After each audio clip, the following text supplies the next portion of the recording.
Okay, so good morning.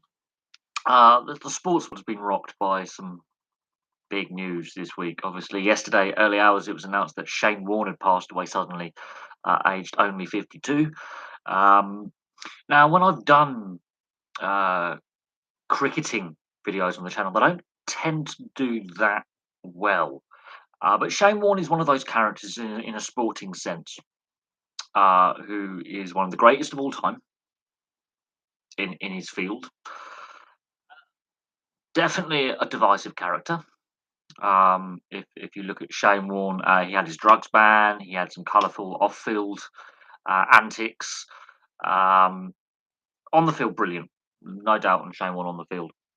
And when he burst on the scene in the early '90s as a young, fresh-faced, uh, teenager, it could do some amazing things as a spin bowler.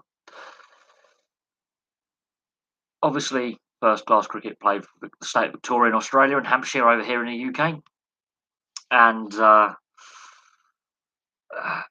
after playing in the IPL, went on into the commentary side of things, the player development side of things, and was very, very, very witty in the commentary box. Obviously, famous for also dating Liz Hurley and his hair transplant. So yeah, Shane Warne, um, definite, um, leaves a definite legacy on the game. Um, you know, the ball of the century, apparently, in getting out Mike Gatting. It was a little bit before my time watching cricket, but you watch the replays of it, almost unplayable at his best. Um, so yeah, Shane Warne. That was very, very sudden. Very, very sudden. But I suppose it's gone under the radar a little bit with what else is going on in the sporting world, with all the sanctions against Russia and Belarus, on the international level. And then you also have in North America, where cricket isn't obviously very popular, the ongoing Major League Baseball strike, lockout. Talks broke down again. Regular season games are now going to be lost. So this is the first lockout that's actually going to wipe out games in the regular season. Um, it, it's an interesting time of things now. The Russian FA are appealing their FIFA ban. But the problem is, so many nations don't want to play them, and that makes the situation more complex, more difficult, and we'll have to see how it plays out. The NRL, just over a week away, it starts, so we're looking forward to that. That's going to be really interesting. With hopefully, no restrictions on players and fans. Attendances should be good. Um, you know, this is the last season of 16 teams before the Dolphins join in 2023. So some players are putting themselves in the shop window. So that's going to be, really, really interesting to see how this season plays out. Can Penrith go back to back? The last team to do that with the Roosters, which is exceptionally hard to do, to win consecutive titles in the NRL with the salary cap system. So that's really, really interesting. There's been some off-field dramas with, again, players in the off-season, and it's never a quiet off-season when it comes to rugby league. Um, there's that. Tottenham going trophyless for yet another season, knocked out the FA Cup by Middlesbrough. Conte making some statements. Looks very likely that he may not be there next season. Also, in football news, Chelsea, Roman Abramovich is now putting the club up for sale, following on from pressure of sanctions against, Russian businesses and Russian money overseas following the conflict in eastern Ukraine. It's an interesting one with Roman Abramovich. It is. Now, the situation with Chelsea is, yeah, before he comes along, Chelsea financially were in a mess and didn't have a lot of success. You cannot argue the success he's brought to the club and the financial stability he's brought to the club. Problem is the club runs out of loss mode more often than not. Now he's willing to write off the debt that he's lent the club, basically the money to write off debts. How will Chelsea look going forward?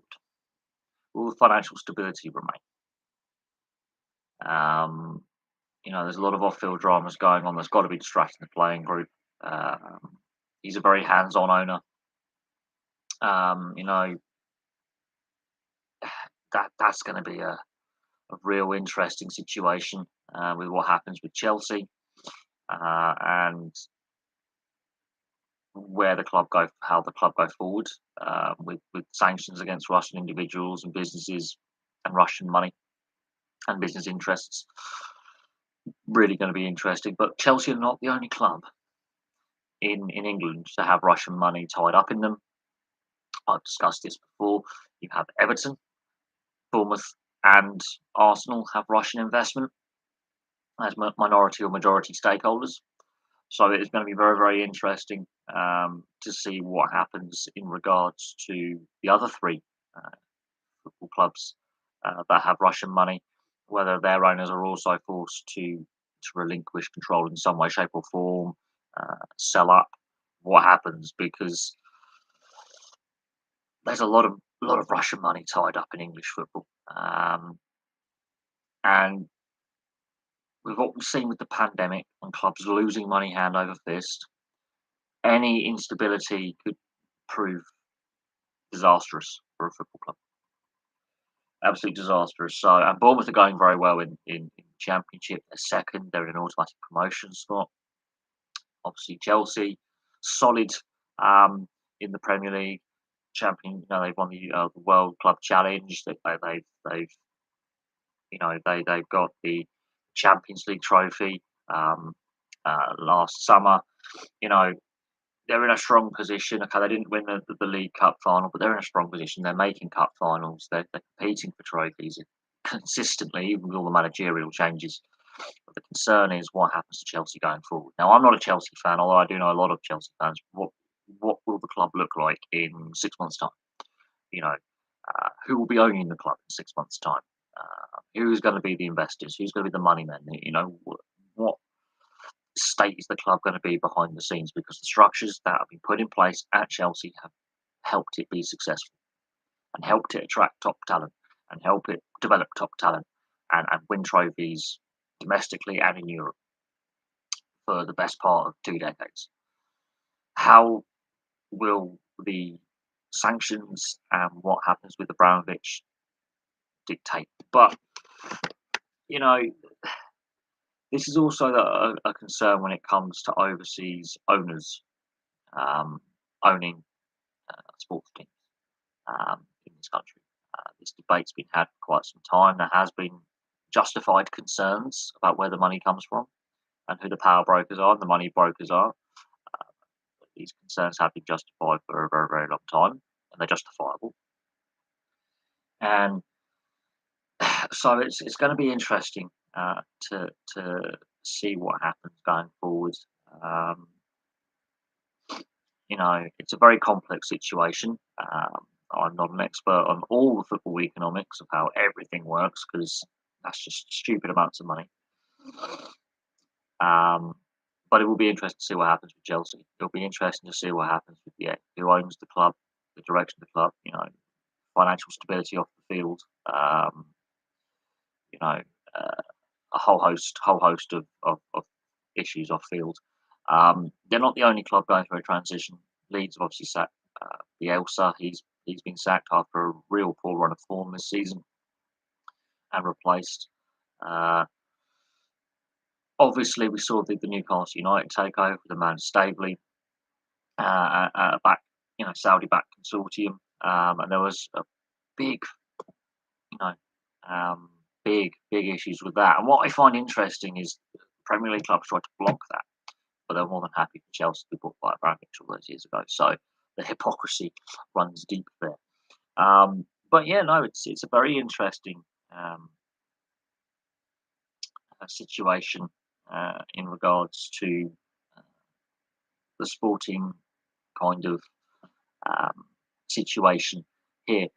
If you look at the sanctions that have been put in place upon Russian and Belarusian teams, athletes, federations, it's been a mixed bag by the governing bodies that basically make up the IOC. Um, for those sports that are also competed at the Olympics, very mixed bag. Plus the other international federations of non-Olympic team sports and individual sports, it's been a mixed bag. A lot of debate about the the strength of and the willingness of some of these international sporting federations to, you know, suspend Russia and Belarus. Russia is actually obviously appealing its FIFA decision. But what I find interesting is Russia is not appealing its IIHF. Now, ice hockey is one of the most popular sports in the Russian Federation, one of the most popular sports in Belarus. It's Putin's favourite sport. He's put a lot of investment into it. It's Lukashenko's favourite sport as well. They put a lot of uh, propaganda and the cult of personality kind of that we play this sport. We're big fans. It's a big thing. Very interesting. Now, on the NHL side of things, where the best Russian players play, there have been concerns over player security, their family security. Only Arturi Panarin is the only Russian player who plays in the NHL who's very critical of the current political regime in the Russian Federation, and he's faced issues domestically in Russia. He had to face allegations against him, which were completely fabricated, of course, but it doesn't matter. They did a smear campaign against him. They made his life difficult. They made his life difficult for his family. What is interesting is the North American teams that have Russian players on. They are keeping their players away from the media, like big time. They are keeping their players away from press conferences, pre or post match. They're not allowing the media to give them interviews, um, if at all possible. The NHLPA have got involved as a player agent who's got many Russian players as his clients. He's gone to the NHLPA, the Players Union, and the NHL. So look, these players are facing death threats online. They're getting hate mail and death threats via the mail because the US Postal Service is actually one of the most efficient postal services in the world. Um, and then there is that concern. Who is better, Prime Liverpool, Prime City? I think Liverpool play a style of football that I like more, but they're both equally successful. They're both constantly winning trophies. I could both all those three record-breaking seasons by both Liverpool and Man City. They're very hard to distinguish. The points they acquired, over 100 points in those three seasons consecutively as well. It wasn't just like, Liverpool had 100 points and then City had 100 points and there was a gap. There was three consecutive seasons of pretty much record-breaking totals. Um, I think Liverpool have the better youth system, which speaks a lot to me. And if you were to compare the dominant Liverpool sides, the 70s and the 80s, to this Man City and Liverpool outfits, I think more homegrown talent on the field. I think that was a different era. Those it's hard to compare, but was so dominant. Um, I think it's a difficult one. I think it's Man City haven't been successful in Europe where Liverpool have. So, and while Man City have had more domestic success in recent years, again, that lack of taking that domestic success and translating it to the European game, whereas Liverpool, regardless of how they're doing domestically with domestic trophies, they were still in the 90s and the 2000s picking up FA Cups and League Cups. They were translating that consistent, we're in the European places, to that European success, be it the old UEFA Cup, the old Cup Winners' Cup, the old, the Champions League, the Europa League, that kind of thing. Whereas City cannot translate that domestic success to the European side of things. That's the best way to look at it. But Liverpool have had a lack of domestic success, but had a lot of European success. Although with a smattering of domestic trophies, it's now under Klopp that they've started to win cup finals. They've just, they're winning the league. It, there was a barren spell domestically for Liverpool. They weren't winning as many trophies as they should have done with the size of the club, the history of the club, the success the club had in the previous era. And that's what happens. Clubs go through these transition areas where they're very, very successful, and then they're not. And this is what Man United fans are finding out in the last 7, 8 years: is you have a very dominant period, both domestic and in Europe as well, winning trophies, and then it stops. And it's very hard to replicate because when you have a coach who was there for such a long time, such a dominating figure. So when Pep moves on from City, it'll be interesting to see if they can carry on this uh, this trophy haul. When Klopp leaves Liverpool, who is going to replace him? Who's going to fill in his shoes and carry on that sustained success, which is something that Arsenal and Manchester United no longer have, because they had managers who were there who played a certain style, a certain philosophy for so long. You know, it's very, very hard. Now, Chelsea is the only club I can think of that continues to have success with different managers coming in on a regular basis. They are set up to win, basically. It's a win now mentality at Chelsea. Again, now with what's happening off the field with Chelsea, how long can they maintain that win now philosophy before it just need to have stability in the dugout? That is a very interesting subplot that no one's thought about. Oh, the Abramovich era, it's been amazing for Chelsea. Yes, however, the reason why Chelsea have been successful in that way is not like it's the structures they put in place off the field so a new manager can slot in, alter the formation slightly, and still be successful. Um, Whereas Arsenal, Man United, the structures off the field, they were dominated by the coaches on the field. On the coaching side of things, Ferguson's, the Wenger's, they were the glue that held those clubs together. You take them out, the off-field weaknesses and deficiencies are exposed at poor transfer policy, poor youth policy, over the poor contracts. I mean, this is where football gets things so. This is where you can get away with bad contracts in football, where you're paying players stupid amounts of money because there's no salary cap. There is no way to say, okay, we're trying to reduce salaries in any way. Um, so it will be interesting to see how the landscape looks if and when Guardiola, because Guardiola will not be at City forever. There is no doubt in my mind. He has made it very, very clear he wants to coach a national team at some point, and he's made it very, very clear that in the time frame that he has got his contract, if he does not win the Champions League, um, then he may wish to have another challenge. The criticism that Guardiola faces is he's always had money to spend. Put him at a club with less money where he doesn't have that budget. How well will he coach those players? Um, that is the criticism that Guardiola faces: is he's not been at a smaller budget team where you've had to develop players literally to make them better to be competitive to start winning. He's always had that financial advantage. Um, so that's an interesting criticism of Guardiola.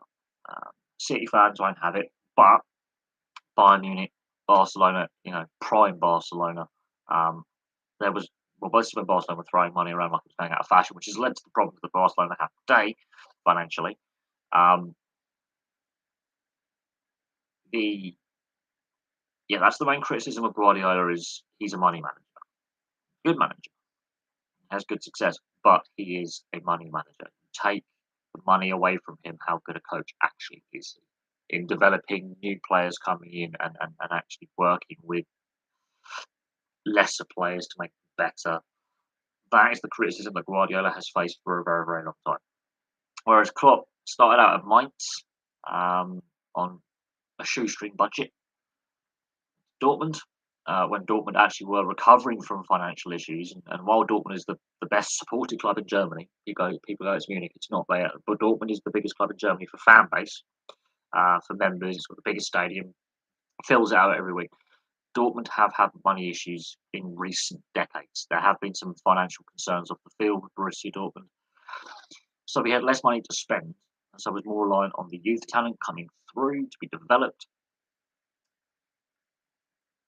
Does well at Dortmund, ends up at Liverpool. And it didn't happen overnight at Liverpool. He had to develop players. But the club is definitely in a better place now than where it was when he took over. And he's brought, yeah, I know it's the League Cup, but again, he's brought um, more silverware to Anfield, um, and the gap is closed to Man City at the top of the Premier League. So he's still not given up on winning, you know, 4 trophies this season. That is ridiculous. Um, he could win the FA Cup as well. He could win the Champions League and he could win the Premier League. That's something that is unfathomable, so to speak. The difference between Liverpool and Man City is the European success, and that is where I think he's better if you can be one of the most dominant sides domestically and in Europe, and regularly be, in that conversation come the latter stages of the Champions League and Europa League. Yeah, that's something that Man City, while they're in recent years, same with PSG, recent years they're getting to semi-finals and finals. It's just not getting over the line. Um, they they and another criticism of City is the FA Cup. They've only won it twice under the current ownership group, and I thought they'd won it more. Now they have appeared in a lot more FA Cup finals than just two, but their record in the FA Cup is not as good as I think they would like it to be. Um, and that was something that surprised me. I was looking at their FA Cup record since 2007. It's not amazing, um, and that is something else that I think irks the management side of things. I think that's something that still gnaws in the back of um, the ownership as well a little bit. Is that they can't do a domestic clean sweep of FA Cup, League Cup, Premier League. They haven't held all 3 trophies, I don't think, at the same time. I could be wrong on that. It might have been that one season. Um, they just can't do the FA Cup, which is a bigger competition than the League Cup. They've dominated the League Cup in recent seasons, and that's fine. Um, and people go, "Oh, it's a nothing trophy. It's this and that." I don't think it's a nothing trophy. I actually think it is worth competing for, but it has been devalued by the way that UEFA has structured the European competition since getting rid of the Cup Winners' Cup. It's been a devalued competition, but it's the third. It's the League Cup is older than the Premier League, so bear that in mind. But yeah, that's something to think about. Is the lack of success that City have had in the FA Cup and in Europe. But at the same time, Liverpool's FA Cup record isn't great in recent years. They haven't won it for a while. They've struggled to get out the third, fourth, and fifth round for years. This is the furthest they've been under Klopp. Um, so, in that regard, it's sort of the same for Liverpool as well. They've not been as successful in recent years in the cup competitions either. And again, it's something that Jurgen Klopp is highly aware of. Is their cup record isn't as great as it should be. Um, he's been very candid in interviews about the cup record not being as good as it should be. Um, but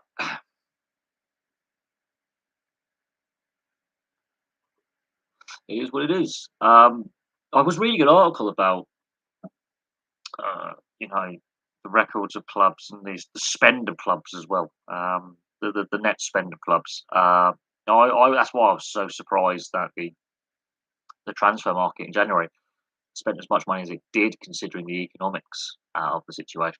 Right, let's have a look at the sports headlines. What we have back. Cigarette. Yes. Let's have a look at the sports headlines when it loads.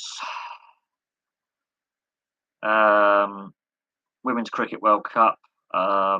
Australia are on top against England. Obviously, Shane Warne's passed away, age 52. Um, Great Britain have won a Paralympic medal. Uh, Basically, the British sports news dominated by the passing of Shane Warne. Not surprised, he was our nemesis, but at the same time also played some domestic cricket here. Um, Harlequins have gone second against in the Gallagher Premiership. Ulster are top of the United Rugby Championship after battering Cardiff. Um, Andy Murray and Ivan Lendl, his former coaches, had to start working together again. Um, yeah, the Paralympics has officially opened. Um, Sivakov, a professional cyclist, has changed his nationality from Russia to France. Full Premier League fixture list this weekend. Tennis players been banned for doping for 4 years. They're really getting tough on the anti-doping. Varvara Lepchenko has been given a 4-year ban for doping. She was provisionally suspended in 2021 in August. She tested positive for a banned stimulant during a tennis tournament in Hungary in July.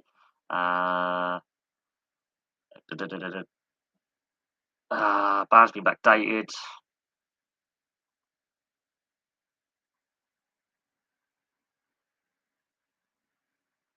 It's not the first time she's had doping issues though, so that's interesting. But I don't really follow tennis anymore.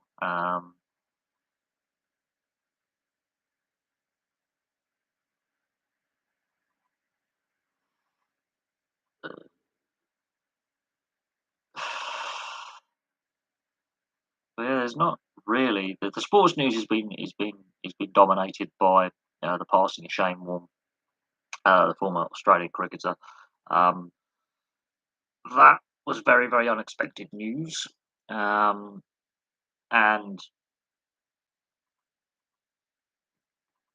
really shocked the sporting world really. Let's have a look at how the Major League Baseball lockout is continuing because this is interesting. Right, let's read The Athletic. I like reading The Athletic. It's a good online publisher and a good magazine as well, actually. The Major League Baseball lockout news. The Major League Baseball and the Players Association meet informally to discuss where negotiations go after Rob Manfred, the commissioner, cancelled games. Now, 2 days after, so 3 days ago, obviously, they cancelled the first couple of weeks of the season. They met informally late Thursday. The Players Association, Bruce Meyer and Ian Penny met with Major League Baseball's Dan Halem and Morgan Sword. Morgan Sword, what a name! For about an hour and a half. Players had negotiated with Major League Baseball owners for 9 straight days. Lots going on. There's lots to discuss. So it's basically, the Players Association rejected the final offer basically put on the table. But as my mum used to say, baseball's the only sport that put me to sleep since 1995. Because as a kid, I was very, very lucky that we had international cable. And I think my dad was obviously still on the armed services at the time, the armed forces, and we got an armed forces discount. So we got really cheap cable, which was a godsend for me and my sister with the TV that we consumed, the media we consumed.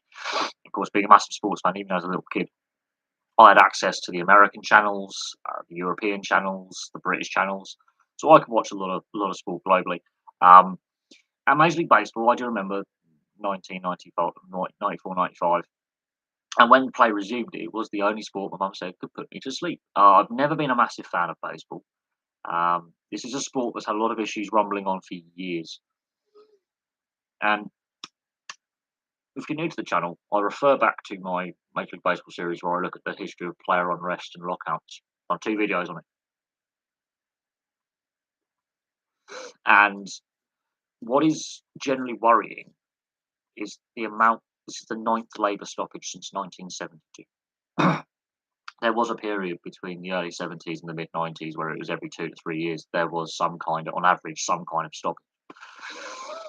Now, this is the first lockout to actually cancel regular season games. There's been two previous, and they haven't cancelled regular season games. Longest lockout in Major League Baseball history. What I find really, really interesting with this league is there's been no labour unrest since 1995. Yet the issues that led to all those lockouts and strikes have never been fully resolved. And what baseball is finding is its average age of fans is older than the average. The average age of a fan in attendance is older than the average, and younger fans aren't staying for pay. And so they've got an aging demographic, a shrinking demographic of the fan base, and you know they are competing in a very cutthroat market for TV rights, sponsorship, corporate money. You know where they put teams. You've got expanding leagues in smaller sports like the MLS and Major League Rugby and such, where they're taking market share away, and they play their games at the same time of the year that Major League Baseball does in spring, summer, and early autumn, or fall if you're American. Um, Weird how they call it that. And the longer this labour dispute continues, the more damaging it becomes because casual fans will definitely switch off, and and and because you've already got that shrinking fan base and that shrinking demographic and young people putting their money elsewhere, you've got to argue: are ticket prices too high? Is the product not entertaining? Because younger people want action, quick action. They want to see you know um, things happening at a faster pace. So the pace of the game, would there have to be rule changes brought in to speed up play, um, and the entertainment value? Yeah, younger fans are switching over to other sports, or losing interest in sport entirely. So you have to look at the media rights, like video games, movies, that kind of thing. Something. Basketball did it with Space Jam. Ice hockey did it with the Mighty Ducks franchise. Other sports realised to increase their appeal to a wider demographic, they need to sign better media rights deals where film studios and video game studios take up their product and turn it into a video game or a film or a TV series. You look at all those fly on the wall documentaries where they go inside um, the dressing rooms and they look at sports teams from the inside. Generally, when a team does that, they are not very successful. I've noticed they don't have the best success. The coach normally gets sacked shortly after. But they've done it in European football. They've done it in ice hockey. They've done it um, in the NFL. They've done it in the NBA. They do that fly on the wall documentary. They look at the inside work. They've done it in rugby league. They look at the inside workings of the sports team, and their successes and failures, and it becomes really addictive viewing. And even if you're not a fan of the team that they are doing the documentary series on, you get invested. You understand why the fans support the club. You understand why um, the club is struggling or doing well. You understand like how the players are actually feeling, the pressures the coaches are under, the ownership, and the impatience with ownership to get success. Major League Baseball. This is a sport beset by scandal. This is a sport that dealt with, as I felt at the time, the sign stealing scandal a couple of years ago really poorly. Um, it, it it was fully aware of the steroid use that was going on for years and allowed it to continue because it was actually helping sell the product. Ironically, with the big hits and the home runs and the power hitting, um, it was actually ironically benefiting the product at its expense. The lateness to bring um, overseas games to Europe with the London series, they were. But I think they missed. I think they missed the boat on that one, where the other major leagues have been doing it for a long, long time in various formats, going to various locations, be it London or around Europe for a long time, um, and looking at should we set up or invest in the domestic leagues where we get the best players from, like the NHL, going to the European arenas and all that, draft the best players, the NBA going to the O2 in London um, regularly, NFL series in London because one of the owners own a couple of the owners own football teams over here, are football teams, so association football. Um, so there was already that link financially. There was that link economically, the sporting link. You know, it did really make me scratch my head when you got Fenway Sports, who own the Red Sox and Liverpool. Um, and yes, they were one of the first teams to play, but it took them that long to go. We had this opportunity to grow the brand overseas in a non-traditional market. The other um, major leagues done so. It really was a head scratcher for me that they were so late in the uptake because there are baseball fans here. I mean, I'm wearing baseball gear right now. That surprised me how late to the party they were, and the reviews that came back about the, the match day experience, the event itself, um, fan responses were mixed. They were mixed. Um, Now, I've done videos on the Major League Baseball planning of the London series, how they're going about it, the arena they used, the stadium they used, the stadium they wanted to use, which they couldn't because of a fixture clash with another sport, the amount of money that was spent setting up, the playing surface, the fact that technically the stadium they used was actually state funded. Um, and has taxpayer money, going into its maintenance.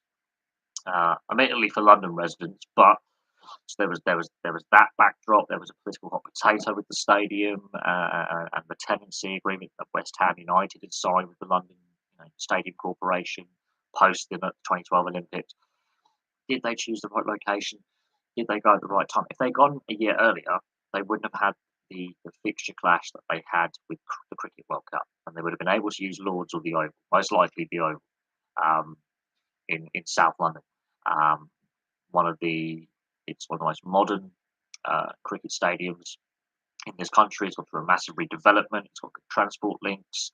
Um, it's it's literally by a mainline railway station, so and an underground station. So it's got those transport links. It's literally visible from the railway as well. Um, they wanted to use that. That was part of their planning, and then the fixture list for the Cricket World Cup came out, and to do that kind of reconfiguration of the playing surface just wasn't feasible in the time frame. So they already came when there was a major international tournament that was diverting people's attention to that. You had the women's football at the same time, Women's World Cup. Again, attention diverted to that. It was a big media drive for that.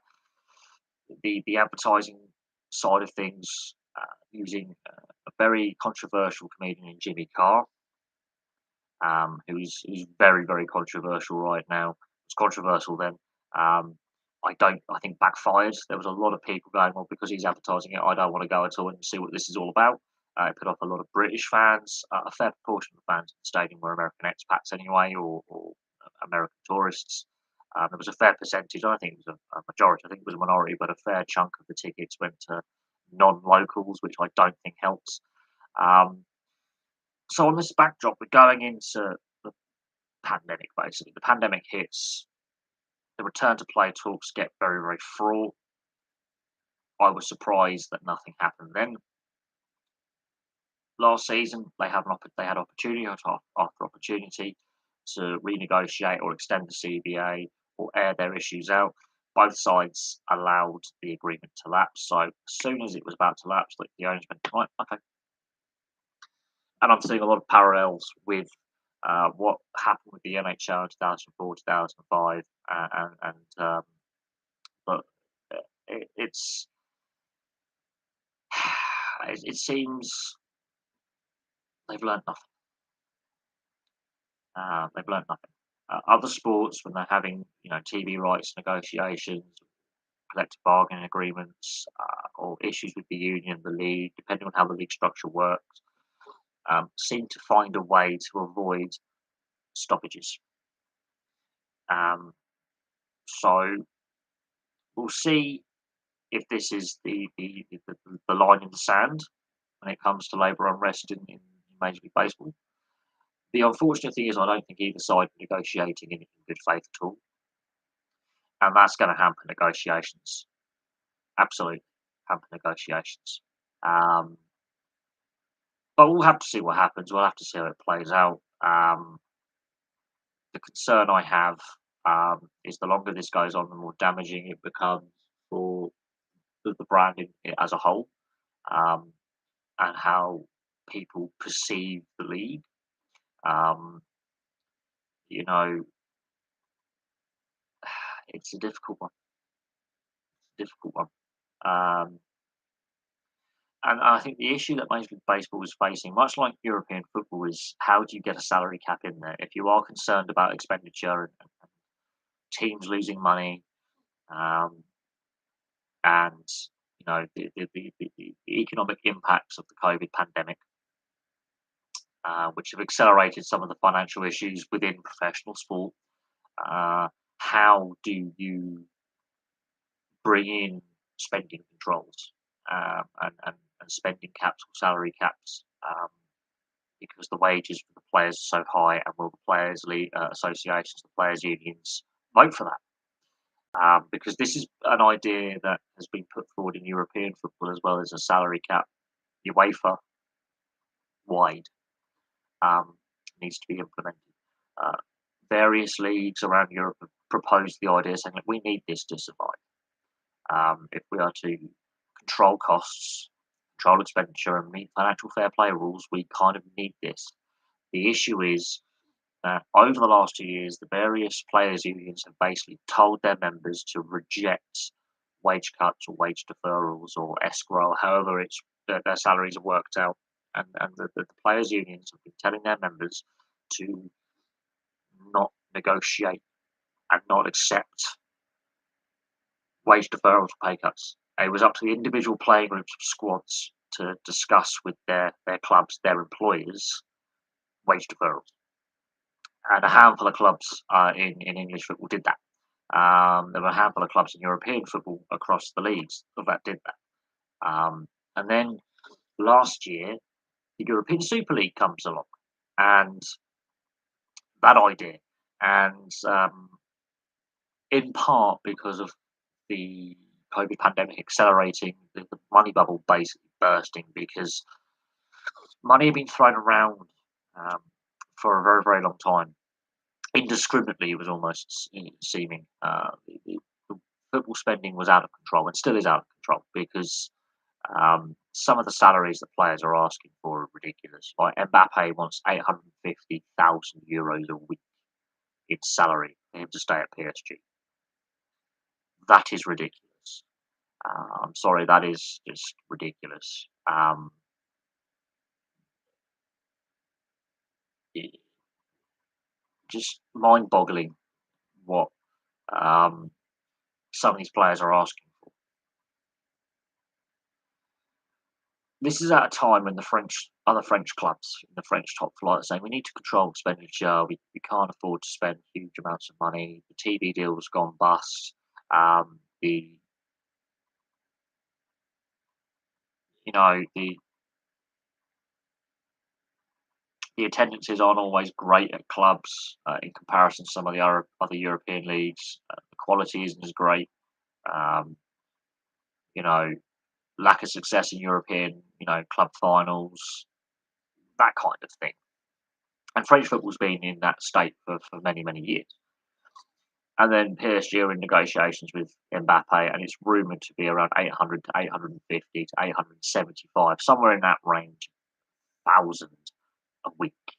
Not a month, a week. Even a monthly salary, that'd be insane. And then I look at other leagues, like I look at the NRL and the AFL, and that's a player's annual salary, annual, in Australian dollars, um, which equivalates to around £400,000 a year.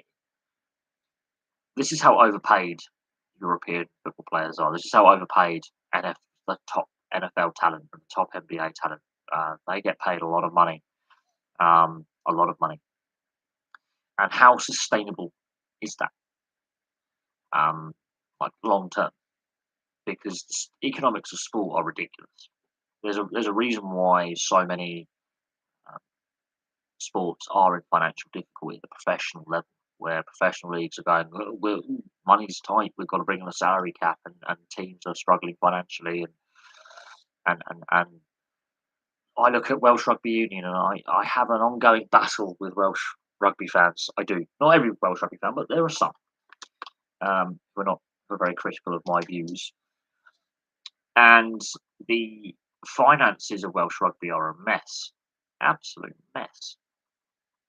And this has been a long-standing issue for 20 years, more. Uh, the finances of Australian rugby union are a mess. And again, just before the pandemic, World Rugby had its election. Bill Beaumont versus Augustine Pichot. Pichot was saying the financial model that we are finding in professional rugby union is unsustainable. It cannot be continued. It will be ruinous for the sport going forward. He was saying this for several years, that the top end talent needs to take, a slight pay cut in order for the wider playing talent to get paid effectively, and and the discussion about centralised contracts, a whole host of other issues. It's something that um, definitely warrants discussion. He didn't win the election. Bill Beaumont, stayed as the incumbent. Pandemic hits. Rugby has lost a lot of money, massive amounts of money, and it was already in a precarious financial state. But rugby union has lost a lot of money, both internationally and at the club level. We know that there'll be no promotion from the Rugby Championship into the Rugby Premiership here in England next season, and that's gone down like a sack of shit. Basically, they're trying to ring fence the Premiership. That this is something that's been around for a while. But how are those teams below? That's gonna, that's not going to help anyone, um, because you are rewarding failure and not rewarding success. So, but that also highlights the financial issues that rugby union is facing and has faced. Um, and several high profile players have been highly critical of the decision by the Gallagher Premiership to ring fence for the year. Highly critical. But this is what happens when you get private equity investors, CVC, buying huge chunks of the game. Um, and there's been concern about the Six Nations. And, they were very quick to issue a statement saying we're not inviting South Africa in, we're not kicking out Italy. The ironic thing is, once if Italy win a couple of games, let's say they win against Scotland, for example, let's say they win against Wales as well. Hypothetically, I've done it in the past, and Wales and Scotland finish last. Do those arguments of relegating a team go away? Because in the past, France, Italy, Scotland, Ireland, and Wales, and even I think England would have been in that kind of relegation, conversation in the last 22 years. At some point, every single one of the teams has been in the bottom two. At some point, um, where do you take that conversation then when it's one of the bigger teams that's struggling? That's the interesting one when it comes to the reform of the Six Nations, and that's again where this CVC conversation comes in, and fans aren't overly happy with this private equity firm buying a huge stake in rugby union.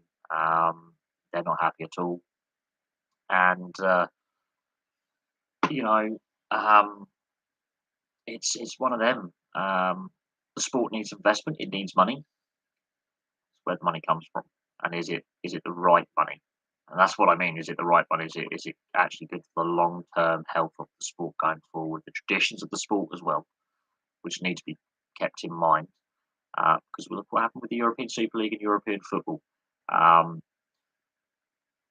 it's all well and good, having ideas, wanting to reform, invest. has to be done in the right way. And if you can't get the fans backing, you don't have a product.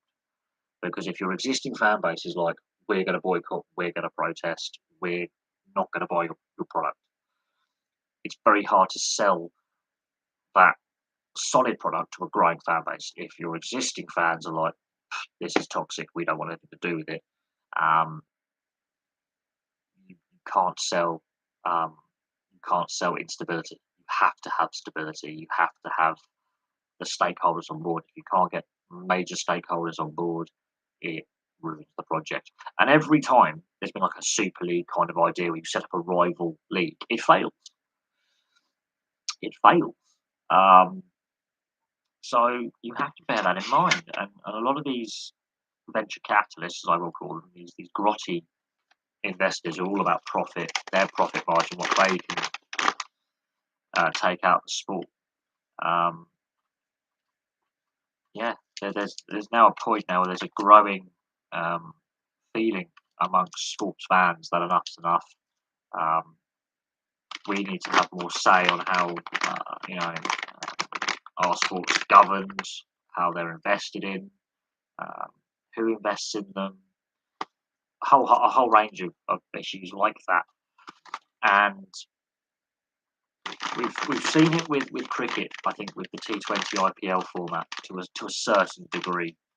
There is a concern from many within the cricketing world, in the cricketing fan base, that maybe this isn't the best way to. There's a lot of issues. Is the money getting well spent? There's been issues in regards to the corruption allegations, and oh God, I've spilled my tobacco everywhere. Where's the tobacco? I can't get it out. But there's been this debate in rugby league. There's been this debate in ice hockey. Um, every major sport, I think, has had this debate for a long time. And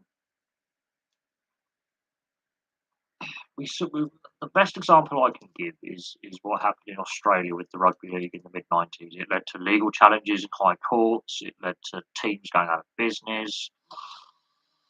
You know, the TV rights negotiations changing, the structure of the league changing, two rival competitions going at the same time. It divided fans. It divided communities. Um, Massive financial losses were sustained, and we have the NRL as a byproduct of it today, and the Melbourne Storm. But that's another thing. But we have what is now the modern day NRL out of two rival leagues, with the established league going against the upstart. And in the end, it sort of was a merger of the two, with the majority coming from the established, and a lot of the newer teams that were set up going out of business. And it has shaped the sporting landscape in Australia. It's shaped the landscape, possibly, I think, in my mind, for the better. But a lot of the issues that were brought up during the Super League wars are still relevant today, still creating issues today, and still have left their imprint upon the sport in Australia.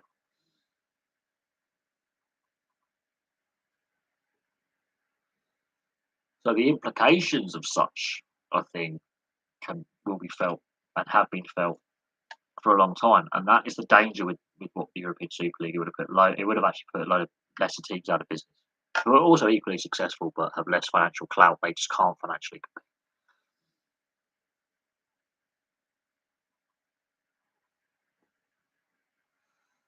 And using the pandemic timing as well was, I think, really poor on those 12 clubs. Very quickly, the mood soured. Very quickly, the dominoes started to fall, and then we found out why they had signed up. The massive losses these clubs had incurred, not just during COVID, but for a long period of time. The wastefulness of their spending. Um, if they were standalone businesses, they would have gone bust. If they were standalone clubs, they would have gone bust. Some of them. No club is too big to fail.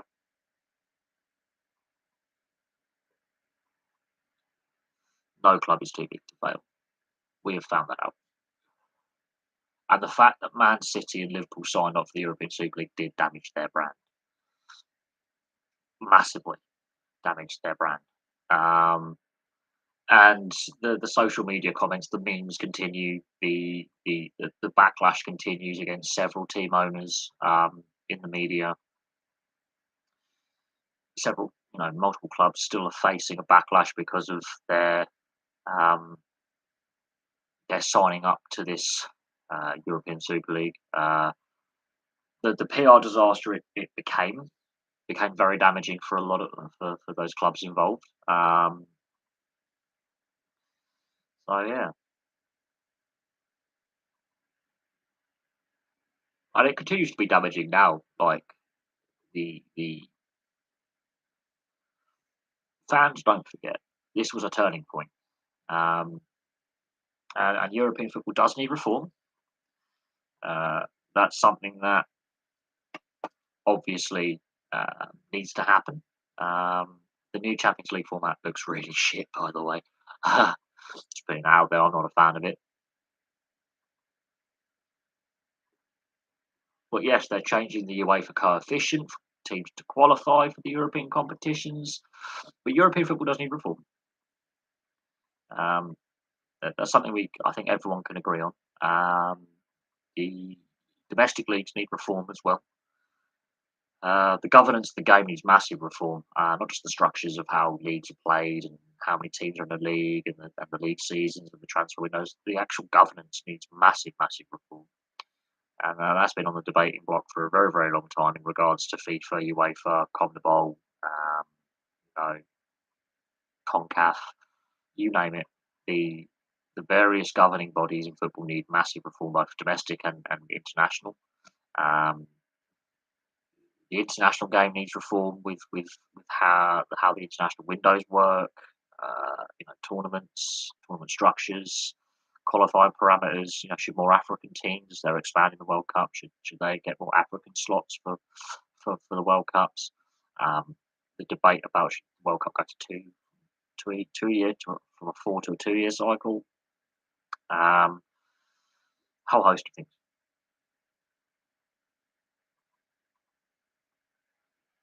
And these are topics that are not going away. These are issues that are not going away. The financial side of the game definitely needs further reform, and it's a very difficult it's a very difficult uh, situation because of the amount of money that is within the game. Um, Rugby union and cricket, as international sports played globally, are finding this out as well. Um, I think cricket needs massively to reform itself, both domestically here in the UK with the ECB and further afield with various governing bodies and international tournaments. I think cricket needs reform as well. Um, I think one of the few sports that doesn't need governance reform, let's per se, is ice hockey with the IIHF. I think they run their competitions really, really well. Their international calendar is very, very stable and set. Um, it's the domestic leagues and the domestic side of things at club level that may need a bit of tweaking here or there, but I think that's one of the better run sports globally. Um, but there's so many sports that need urgent reform of their governance and their governance practices and how about how they go about um, how should I put it running the game, um, their oversights. There is a fair bit to discuss there. Um, it is what it is, unless there's someone willing you know, to make the tough decisions in the boardroom and willing to uh, face face facts. It's going to be a long battle in sports governance reform, and I think that's across the board. I think there's a lot of It's been a lot. Oh dear, let's get this. That's an ongoing debate when it comes to sports governance, sports reform, um, and not going away, but there doesn't appear to be the right leadership, in my opinion, when it comes to sports reform. Um, I think it's just a difficult one, um, very difficult one. Um, but I think with at least with UEFA, I think they've got the right man in charge, and Alexander Serafin. I think he is the right guy to take UEFA forward at least. Infantino with FIFA, I'm not sold on Infantino at FIFA fixing a lot of the issues of the Sepp Blatter era. He was part of FIFA at the time it was going on, and so there are issues there, um, and that then impacts on um, what can be achieved. Um, so yeah, so watch this space with that one. I understand why they've changed the Champions League format. I just don't think it's the right format change, um, and that is the underlying problem. Is change needed to happen, but it's not the right change. I think the fact that Alexander Serafin is willing to make structural changes is good, and you know, figure out some of the problems. However, the current European club format, I don't think works. Uh, However, the amount of money in the game, there's going to be these group stages that there are a lot of dead rubbers in there, and you know, fixture congestion, player welfare, that's going to be a headache, um, absolute headache. But the Champions League, and to a certain extent, the Europa League, make your way for a lot of money, and the more games they can put on, the more money they make from their product. The more games they can sell for TV rights overseas, for example, and that is where you have that clash of making it a pure knockout competition like other domestic cup competitions in the domestic leagues, and making as much money as possible. There needs to be a balance, and I think the balance has gone towards the money side of things over the actual playing product, and that's where the issues lies. The income streams are more important than the actual product you put on the field. So there are a lot of games you watch in European football and you're like, this is not worth watching because the two teams have nothing to play for. The team, one team might have already been knocked out of the competition, the other team might qualify for the next round. There is nothing to play for, and that's where you just get these really poor matches, low quality, um, you know, low intensity. There's no drive from either side, and they are really. There's so many bad matches in Europe, and this has been the case for a very very long time. Um,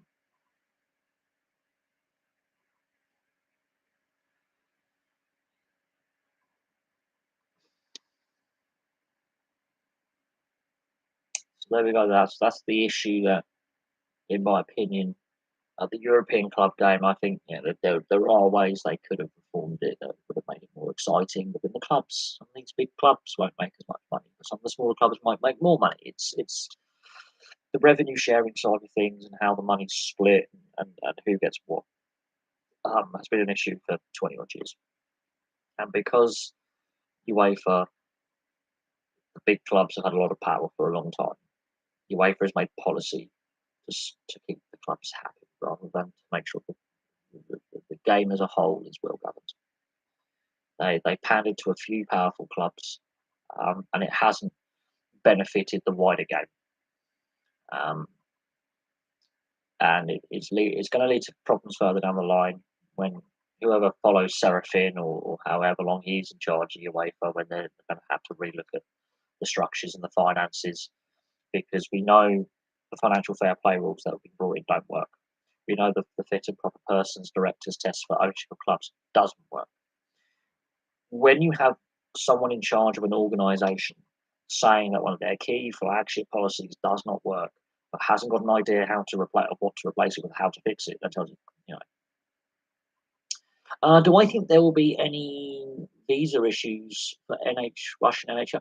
That is an interesting question. Very interesting. I've got a lot of friends who are NHL fans over here in the UK. This is a question that my friend Sam, he's a Rangers fan, of course. They've got a lot of Russian players on their team: Shesterkin, Georgiev, Panarin, to name a few. There's a few others as well in their system. Now, Georgiev can also represent Bulgaria. That's a way around for Georgiev. He has both passports. Panarin is obviously an outspoken critic of the Putin regime. Has faced a smear campaign in the Russian media at home. But yes, that is an interesting one because some teams, like the Capitals, like the Rangers, will be more impacted than other clubs. We, as a Jets fan, we have Svechnikov. He's a solid, uh, two-way forward. Chips in with goals here, there, and assists. Not an outstanding player, but he's a team guy. We have one Russian player in our NHL elite squad. But yes, I think that could become an issue. We know that they're not allowed to compete internationally at the World Championships in May. They've been thrown out alongside Belarus. Um, so yes, we'll see what happens.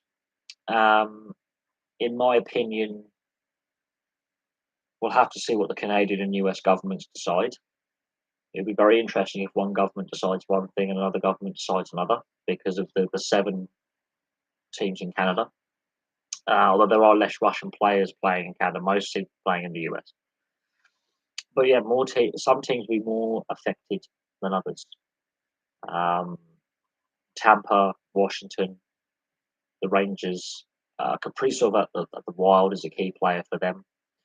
Um, so Blues have got a couple of Russians. There are some teams that will be more heavily impacted than others if there was to be a visa issue. So that's an interesting question, interesting point. They haven't withdrawn their visas right now. They could do it right now. And going into the playoffs and the trade deadline, that becomes another, big issue. Unless the Russian players all decide to claim political asylum and swap nationality and do the citizenship tests. There is a big Russian and Ukrainian community on the east coast of the US and Canada. There's a big Russian community and there's a big Ukrainian community. And in fact, all the Soviet republics, there's a big community on the east coast. Big community. But yes, it does become a tricky situation. It'll be the same for other sports as well. But yeah, ice hockey, I think the NHL is going to be the most affected sport in North America. If we look at across Europe, ice hockey is quite popular. Obviously, we've got association football that's quite popular, and there are Russian players floating around the various European leagues, not at the highest level necessarily, but there are some floating around and have played, in some of the big European leagues. Most of the Russian players now are playing domestically. Now, whether that's by design or just how it's worked out with the talent pool they have and the players they have currently who are professional on the professional books. But in the past, Russian players have played over in England, they have played over in France, they have played over in Spain, Germany, Italy. There are a lot of Ukrainian players as well. So the two most impacted sports, in my opinion, will be association football or soccer to you, Mr. Avery, and the NHL and ice hockey. They will be the most impacted sports. I think it's going to be very interesting uh, what the NHL does, because some of these Russian players like Kucherov, Svechnikov, Shesterkin, Ovechkin, Kuznetsov, Kaprizov, for example, these are big name players. Buchnevich, these are big. These are players that are superstars. Now, what is really striking is Panarin is very outspoken about, you know, the political situation in Russia anyway. But Ovechkin and Kuznetsov at the Capitals and all of them, and some of the other Russian players there are yeah, um, more pro than anti-government. Very close ties to the ruling elite. Um, Ovechkin's had his CCM sponsorship torn up, which I think is unfair. Um, he's done nothing personally wrong, um, but the growing sporting boycott is having an impact, and I think he's putting unfair pressure on the players. We've already seen concerns raised about player safety, um, away from the game. Um, the threats they're receiving online, the threats to their family and friends as well, and the communities they live in. Um, so player security is an issue, um, and I think there's one player agent who doesn't represent all the Russian players, but he represents a fair few of them. Has approached the NHLPA and the league in regards to security arrangements for Russian-based players, and then there comes the question of the draft. And if Russian players are playing in the KHL system, or Belarusian players in Belarus, if they're going to be eligible, um, there are Russian players playing in Scandinavian and other European leagues. There's actually Ukrainian players as well playing. What happens to the draft, especially with Russian and Belarus talent? What happens to the draft? Will those players be draft eligible? Will they be excluded? Is that fair to exclude those individuals, whether because of their citizenship? The only other example I can use in relation to this current banning of Russian and Belarusian athletes in a variety of sports is the South African ban because of apartheid, um, running through, I think, the 70s, 80s, and into the early 90s. Um, the exclusion of South Africa from international competition for like the best part of 30 years. Guess what? It had an impact. The two most popular sports in South Africa, cricket and rugby, they are world beaters at that. They won World Cups doing that. That did have an impact, um, massive impact, um, and was part of the reason, alongside the economic and political sanctions, the sporting sanctions had an impact, because then you had these things called rebel tours, where cricket teams and rugby teams would go against what their governments were saying and go against what their unions or their associations were saying. Their sports were going over there to play because they wanted to play some of the best rugby players and cricket players in the world at the time. And you've got these rebel tours. Now, I don't think anyone's going to be wanting to play, football or ice hockey or Russia. Let's just say that, and form a team and go against what's going on. The draft will be interesting. Could be like in the 80s or 90s with the Soviet Union players like Larionov, where they were drafted 5 years ago and then PHL later. Possibly. Or you could have a McGillney situation where they smuggle him out um, via a neutral country. The Alex McGillney story, I watched the documentary on it. It's outstandingly interesting. I watched the documentary about the Alex McGillney story. Absolutely brilliant. We could see a situation like that, although this is actually, yeah, a boycott against them competing externally. So yes, Russian players overseas in North America and the rest of Europe. There is, you know, what will that situation be? They're under contract. Um, they have obviously got their residency over here, over in the US and Canada and the rest of Europe as well. So they're under contract. You know, they're just doing their job. Um, it will be interesting if we have an Igor Larionov situation where, yeah, he's drafted and he comes into the league later. I would think that no team, doesn't matter if it's the NHL draft or free agency or trade or contract negotiations, no team outside of Russia and Belarus will be brave enough to sign a player, um, a Russian or Belarusian player. Um, I just don't think that's going to happen because that boycott's in place and that those sanctions are in place. Um, but also, what about those overseas players playing in the KHL? There's a lot of Americans, a lot of Canadians, a lot of other Europeans playing in the KHL. What happens to them? Will their visas be cancelled as well? Um, that's another subplot that we haven't really thought about. Is what happens to the overseas talent in the KHL? Will they be tipped for tax? Will they have their visas cancelled? Will they be, will there be like a player swap where Ovechkin goes one way and then the Americans and Canadians come the other? I mean, there could be that kind of dynamic where the Russian players have their visas cancelled, have to go back to Russia, unless they decide to go for the citizenship test and change nationality and swap nationality for US or Canadian citizenship. What happens to those North American and European players in the KHL?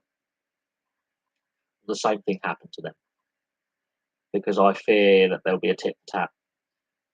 The NHL loses the Russian talent. The KHL loses the North American and European talent. Where are those players going to play? Um, how damaging will it be for the NHL product losing a player like Ovechkin, losing a player like Kucherov and a Vasilevsky and a Shesterkin and a Kaprizov? How damaging would that be? Because these are superstar players. These are like the Ronaldos and the Messis of ice hockey. These are like, you know, how damaging would that be for your product, losing some of your best marketing tools? But again, coming to the draft, I don't think anyone's thought that far ahead. And does that mean that the Russian players, because of the sporting boycott, are they not eligible anymore? Um, Are we going back to the 80s and the 90s where players had to be smuggled out via a neutral country like an Alex Mogilny, like a Bure? Um, will the NHL be missing out on some of the most talented, skilled players in their prime, like they did in the 80s with the Soviet team? It's one of those. We're going back to the height of the Cold War in the 80s, when tensions were nearly as high as this, if not higher. And well, I mean, I was born in '89, but just before the collapse of communism, and there was a big concern that Eastern Europe would end up like this then. And the only conflict we had in the former Soviet bloc was the breakup of the former Yugoslavia, notwithstanding the civil war in Georgia or the Chechen conflict internally within Russia. But that was the major conflict, was the breakup of the former Yugoslavia in the 90s. And so there's that political side of things as well. But it's a very interesting question you ask, and how will the 32 NHL GMs go into this draft in the summer? How will they will they look at it? Will there be draft rules in place where you cannot draft from the Russian and Belarusian leagues? Cannot draft Russian or Belarusian players. Um, there will be that dynamic to it, and we'll have to see how it plays out. And yes, there is a possibility that the visas could be cancelled for Ovechkin and Kuznetsov and Vasilevsky and Kucherov and all these Russian players. And I don't think those teams will be happy losing their talent. I really don't. I think because they've signed these big contracts, they've got to pay them. Um, it becomes tricky because there's a legal side of things, a legal minefield basically of lawsuits and countersuits when it comes to breach of contract. Is it fair? There will be appeals to immigration. There'll be immigration lawyers involved. Um, it becomes very, very interesting.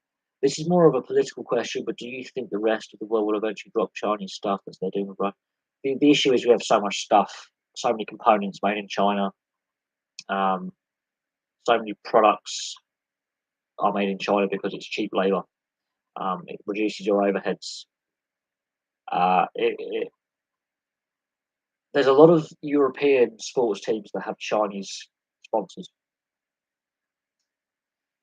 especially in English football. A lot of Chinese money in European football. Um, we'll see what happens. If there was a massive boycott of Chinese products, prices would skyrocket, and you would have riots on the streets.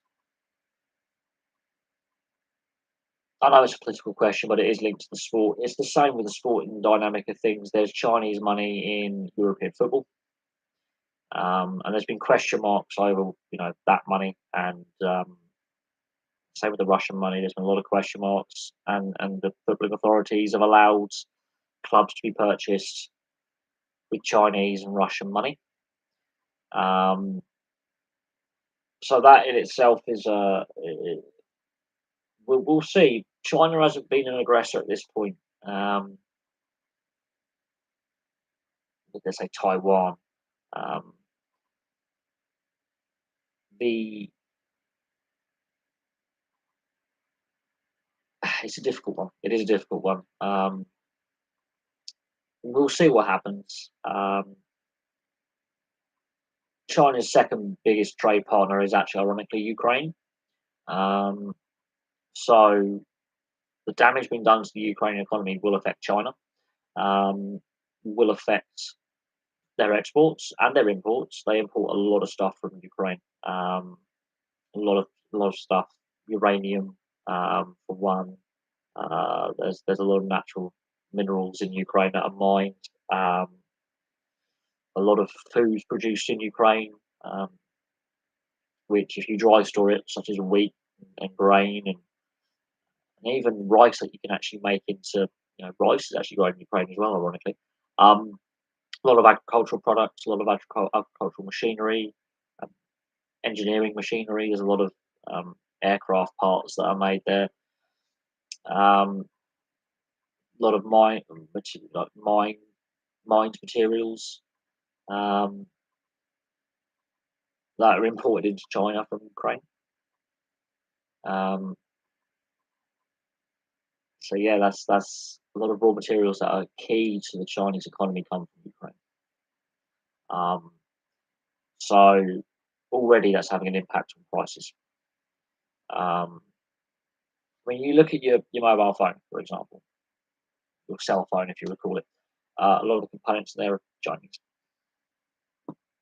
Uh, so yeah, there's going to be a knock-on impact unless manufacturers move a lot of their production to, let's say, the Philippines, Thailand, Malaysia, Vietnam, South Korea. Unless the manufacturers decide to sort of make their components in China, make them in other Southeast Asian countries, which they do anyway. There's a big, Vietnam makes a lot of stuff, Philippines make a lot of stuff, Taiwan makes a lot of stuff, Thailand, Malaysia. They have their own. I mean, Malaysia's got its own car industry for crying out loud.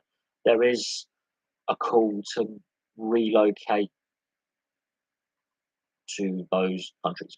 Um, have a go now. One last question before I have to go now. At what point in their rebuild do you think the Detroit should pull the trigger on contend? I think they're very close. I think they're very, very close. I think they're on the verge of the playoff line. Um, if they were to make it back to the playoffs, that's a win. They're ahead of schedule. I think. I think they're close. I honestly believe that they are close. Not necessarily to contending, but being regular playoffs, at least building some playoff, momentum, uh, getting that postseason experience for these young players. Because a lot of that team haven't played in the playoffs yet. So getting that playoff experience, I think they're close. I think Steve Eiserman has done a very, very good job in constructing that team and managing the contracts and putting the core together that he wants to put together. It's a young team. There's a lot of room for growth. Um, they are far more competitive this season than people expected. I think they're ahead of the curve, so to speak. I think they are ahead of schedule. Um, let's see what they do on the trade deadline. I think they're a year or two out of being, conference finalists, for example. If they were to, they need to get some playoff experience, get a few playoff games under their belt, learn what it's like to get through a 7-game series. They could go on a playoff run. They could make the playoffs, go on a playoff run, make the Stanley Cup final, and win the bloody thing. Look at Montreal last season, and look where Montreal are now.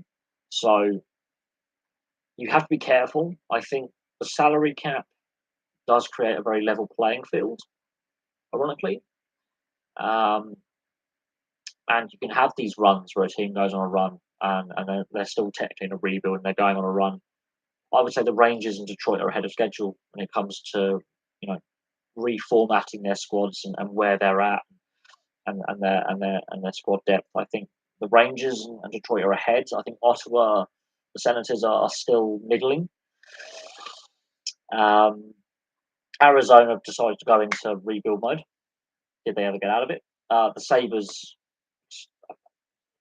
This is the danger. Is rather than naturally, refreshing over time, you force yourself to go into a rebuild. And that was a problem with Detroit, is they were so consistent in making the playoffs that they didn't draft as well towards the end, and they had some players on some bad contracts towards the end, and there's still some players on bad contracts. And Steve Eiserman's come in, built the Tampa Bay Lightning into what they are now. He left before the success, however. But that is Eiserman's team, basically. The issue is, how do you say when a rebuild's over? Is it when you make the playoffs? Or what? Because the Sabres haven't made the playoffs in basically a generation. They've traded their face of the franchise in Jack Eichel to Vegas.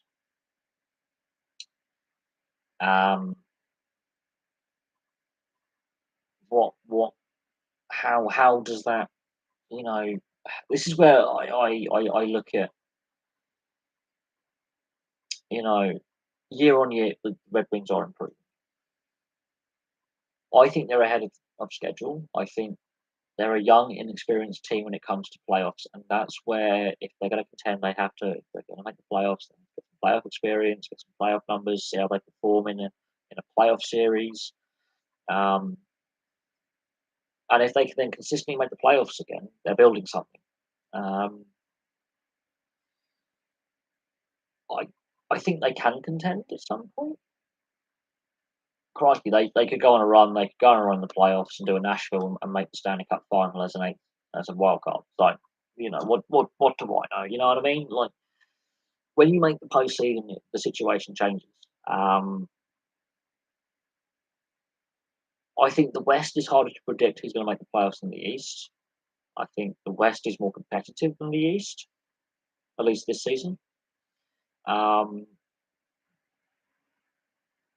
But it's again, you've partly got coaching there as well, and building a team management, the GM side of things. But coaching has a lot to do with it as well, because is Jeff Blashill the right guy to be the Red Wings coach to take them to that next level, or would a fresh voice inject that getting them over to the next level and getting them into the playoffs, and then taking them from first round, second round, conference final to final? Is that what you need? Is just that coaching change? Because I look at it, and they've had so long outside the playoffs, a very dry spell for Detroit standards, going back since before Eisenman was drafted. Um, they were bad before Eisenman was drafted. There was a period where players just didn't want to play there, and they were on the no trade list. How times have changed. Yeah. Um, we'll see what happens. We'll see if they can make that next step. Um, but so many teams have been, floating around that just outside around the playoffs, and then they fall back again. And so much is expected. And a lot of pressure is put upon these young players to be brilliant straight away, and it takes a long time. Some players develop at different rates, and players um, peak at different times, and the team chemistry is important. Um, and the game has changed from what it was, when Detroit were their dominant spell. The game has evolved. The style of play has changed. The speed of the game has changed.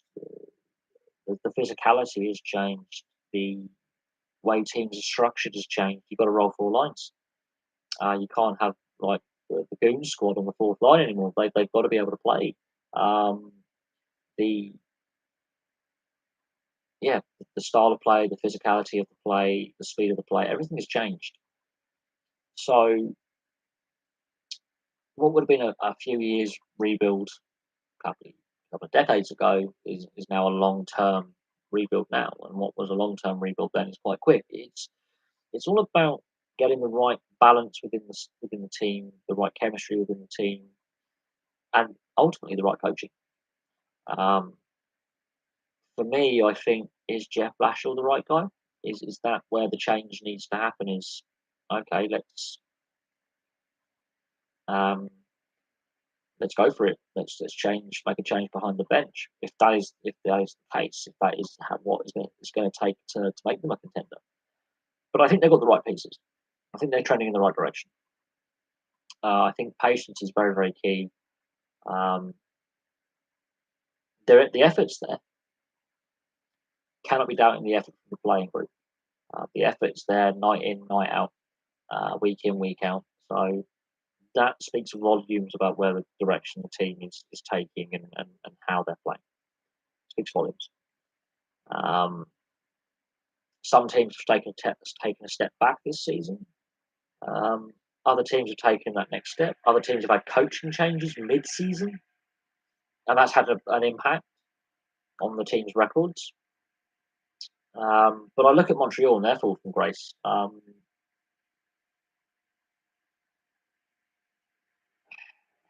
It is what it is. Liverpool PSG. That's an interesting one. That is a very interesting one. Liverpool over PSG. It's Klopp versus Poch, isn't it? Klopp's got the proven track record of domestic and European success. Pochettino doesn't. Um, in regards to Liverpool versus PSG in that one, it, it's not necessarily about the players you have available.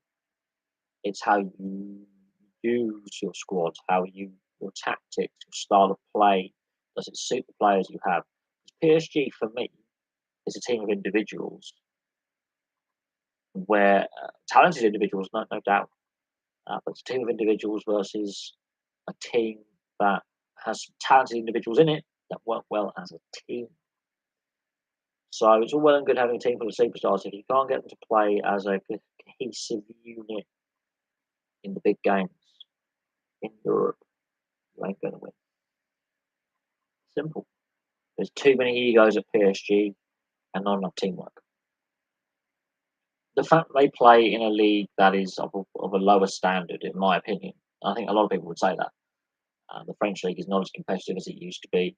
Um, you can mask those deficiencies domestically. Come to the Champions League and Europa League, you can't cover those deficiencies because when you're in the knockout stages, teamwork will out trump individual skill, in my opinion, 9 times out of 10. And there's a reason why PSG have still not won the Champions League with all the money they've spent. So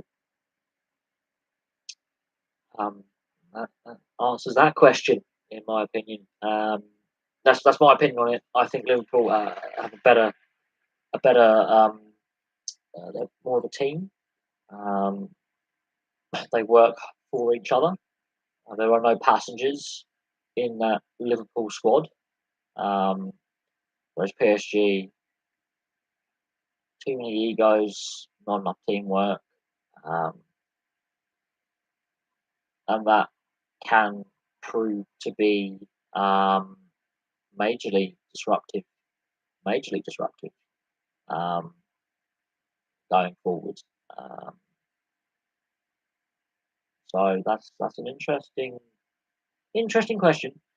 But on paper, yeah, PSG have some superstar players.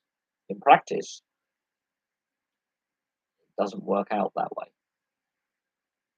and that's the difference. Is PSG are willing to throw the money around the stupid wages, the stupid transfer fees, but when it comes down to it,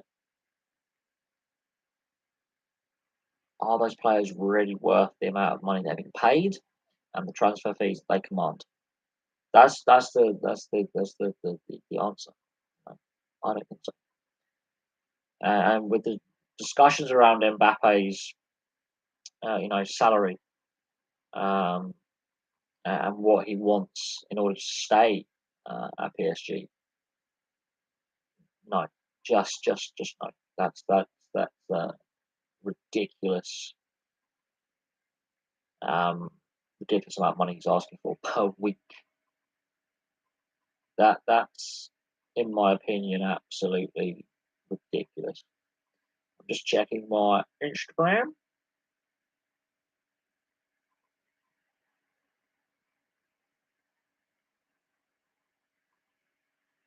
Um, but but yeah, like I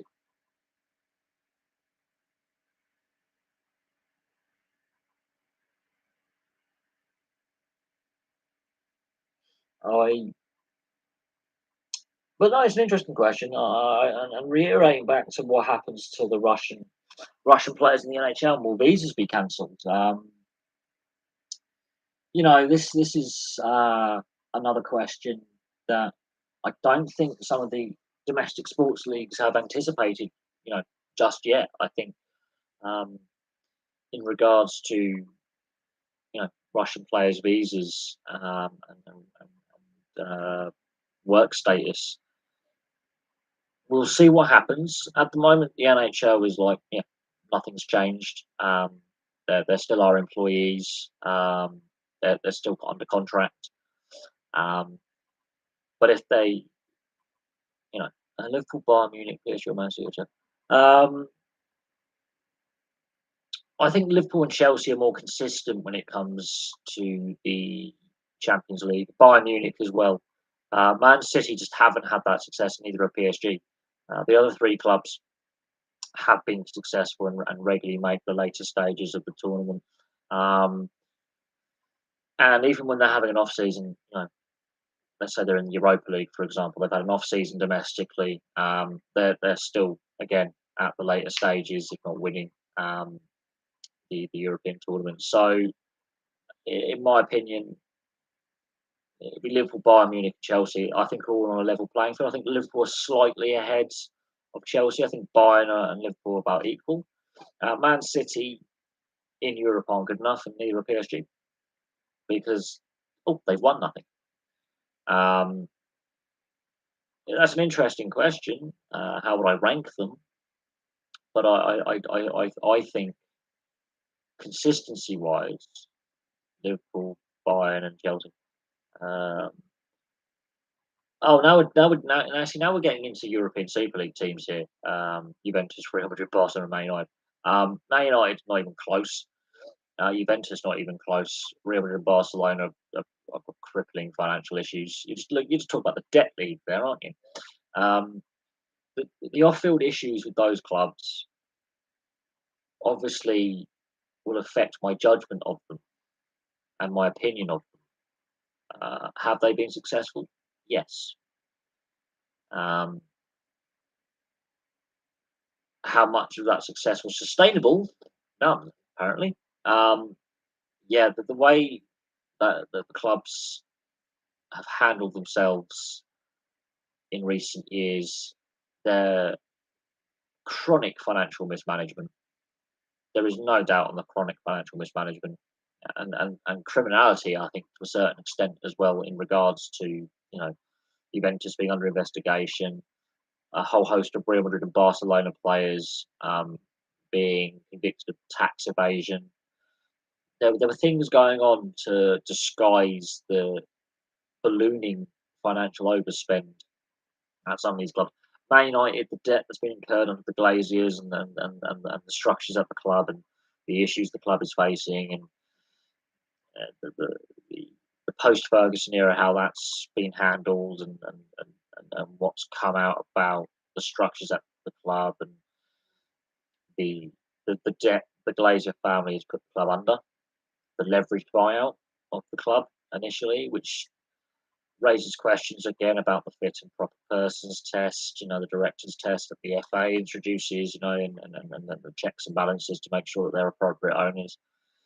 Um, so yeah, the leveraged debt on Manchester United, Barcelona, and Real Madrid's well documented financial issues now, and then the tax affairs of their players don't paint them in a positive light. And Juventus with their off-field creative accounting scandal, and again trying to hide, move money around and things, and it's there's not a good look. Oh no, Juventus, Man United, Real Madrid, and Barcelona. If you look at it, the better run clubs, ironically, however you may question Chelsea's managerial chop and changing, the better run clubs on your list are at the top. The badly run clubs are at the bottom. So if that was the European Super League, which was the idea, um, let's have a look at. Let's say this European Super League was a thing, and you had this European franchise system. The better run clubs, ironically, would win more than the other clubs. So if you're looking at the teams that they put on the field right now, and uh, your Liverpool's, your Man Cities, PSG, I don't think would actually win the European Super League, ironically. But y- you're more soundly run organisations that have better off-field structures, that have better recruitment, more stability. Um, yeah, you just summed up how the European Super League would have played out had it gone to fruition. You've just summed up who would have been winning the European Super League and who would not. And the product that we would have got would have been diabolically poor. I have no doubt on that. I have no doubt the product would have been crap. Um, and thankfully, we don't have to see it. But yeah, the product wouldn't have been great. Um, the fact that, for example, Liverpool Everton's one of the biggest games in English football, twice a season in the league, and if they were to meet in the FA Cup, for example, be that'd be a bumper fixture. That really would. Um, while Everton have been successful for a long time, that's still one of the biggest fixtures in English football. You take that derby out of English football, you devalue the game, you devalue the sport. You take, I don't know. I mean, Arsenal Tottenham are on your list, but you take like Arsenal and Chelsea out of it, you devalue the. Do I see it happening? No. I think that idea is gone now. I think the clubs are still got what they wanted to a certain extent with the reformatting of the Champions League and the reformatting of the UEFA coefficient. That's basically what they wanted. They wanted, again, more, more revenue for them, more positivity for them in their little cartel. But their position is weakened. It will not happen. And there's only so long that Liverpool, Man City will be the top clubs in England and the top clubs in Europe. Man City haven't won a European trophy under the current ownership. Bear that in mind. There's only so long that they will be there, and then another up and coming. We don't know what Newcastle are going to do next season yet. I mean, if Newcastle recruit well and keep improving, the that does change things. Yes, it is a sad day with Shane Warne. Divisive figure in cricket. If I'm honest, I wasn't necessarily his biggest fan. Um, if I'm being fair, his off-field dramas do obviously temper how you you perceive Shane Warne. On the field, brilliant. One of the best sledges of the game. For getting under the the skin of opponents, putting opponents off when he's bowling at them or fielding nearby. The second best bowler of all time, possibly, on his games per wicket average, better than Muralitharan because Muralitharan went longer into his career and played for longer, so therefore has more games to get more wickets. Same with Jimmy Anderson over Glenn McGrath when it comes to fast bowlers. The ball of the century against Mike Gatting in '93. Let's not forget that. I was only 4 at the time, and I didn't know how he did it. I still don't know how he bowled that ball. Do not have a clue, and I'm a cricket fan. But yes, the drugs ban, some of some of his colourful private life, um, does temper how people perceive him. Um, the drugs ban is an interesting one, and there was other allegations of drugs, like recreationals and excessive drinking and partying hard, but the drugs ban itself, the weight loss drugs, um, that was a bad day for the sport, cricket in general, in my opinion, cricket in general, and it shows that even cricket is not immune from performance enhancing drugs. A more sedentary sport. I mean, it's quite a physical sport. If you think about being a fast bowler or an out boundary fielder, there's a fair bit of running in it, and it's an all-round physical workout. But that was something that cricket wasn't expecting. The Shane Warne drug. He was one of the superstars of the game and at the time. Um,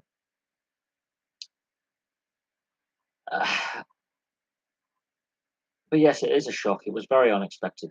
Um, Oh, absolutely. I've no doubt that if his off-field and some of his on-field antics, if he was a little bit less of a playboy off the field, um, he could have been Australian captain. I have no doubt on that. But he was a bit of a hellraiser. And this is when you're getting into the satellite TV age, the digital age, the modern game, basically. He was a poster boy for the game. He was one of those marketable superstars when it comes to the game going global and the global. He was known in the US and Canada. Like that's the thing, Shane Warne was a global figure because of his relationship with Liz Hurley, because of some of his post-playing antics. Um, but his lifestyle took a toll on him. That's there is no doubt on that. His lifestyle has clearly taken a toll on him. Um, I wouldn't say he was the Diego Maradona of cricket. I think that's a bit unfair, but it's a similar reflection. If you think about um, at their peak, they were the best in the world, but temper that with the off-field dramas that go with it. And both have had drugs bans. Both died young. Well, Maradona was, I think, 60, but they both died younger than they should have. Um, both divided opinion. And yes, I think if he had a cleaner image off the field or actually behaved himself off the field and didn't have those media headlines, then absolutely you see him as a test one day or T20 captain. Absolutely. You could you could also say he helped grow the shorter formats of the game. He was instrumental in the growth of the IPL. Um, his commentary was brilliant. I did like Shane Warne's commentary because he comes across as one of the lads, a bit more down to earth, a bit more relatable when it comes to his commentary. But then you look at how he had conducted his personal life, um, colourful, colourful off the field, and I think the drugs ban I think put certain fans off him and damaged his reputation. There is no doubt on that. Absolutely no doubt on the drugs ban. Definitely affect affecting people's perception of his image. I do think that has a bearing on why he wasn't Australian captain, at least for a Test series or even his final Test match. Um,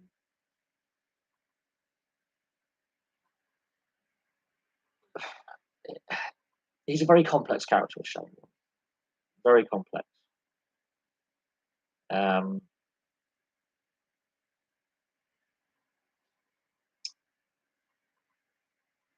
but I'm not an Australian. I'm an Englishman. So my view on Shane Warne is he was the enemy when playing in the Ashes. But then you have to appreciate how good he was to be the kryptonite for the England batting lineup. Apart from the 2005 Ashes series, Shane Warne was a nightmare to play against for a number of England teams. And with quality batsmen, he was a nightmare. He really got under the skin of the English lineup, really unsettled them, and he was unplayable at times. Watching him in the IPL and watching him post career in his media commitments and his commentary on the game, on the sport, you had respect for him. Um, but yeah, there was the controversy with Shane Warne. You're going to get that with players in a lot of team sports, superstars on the field, but controversial off or divisive off the field. Um, and I think you could argue he was possibly the first modern cricketer of the modern age.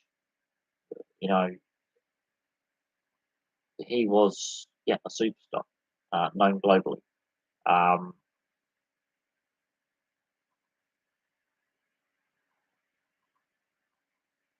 and he was obviously having his famous battle with Mira Etheridge to be the greatest bowler of all time. Obviously, he's currently ranked second on the all-time wicket takers list.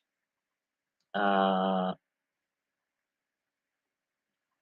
does he get overtaken? Jimmy Anderson's got enough miles left in the clock to overtake him. Let's just say that. Mira Etheridge is obviously streets ahead.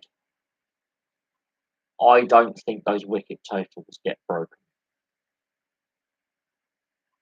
Um, I think he will remain the second all time on the wicket takers list.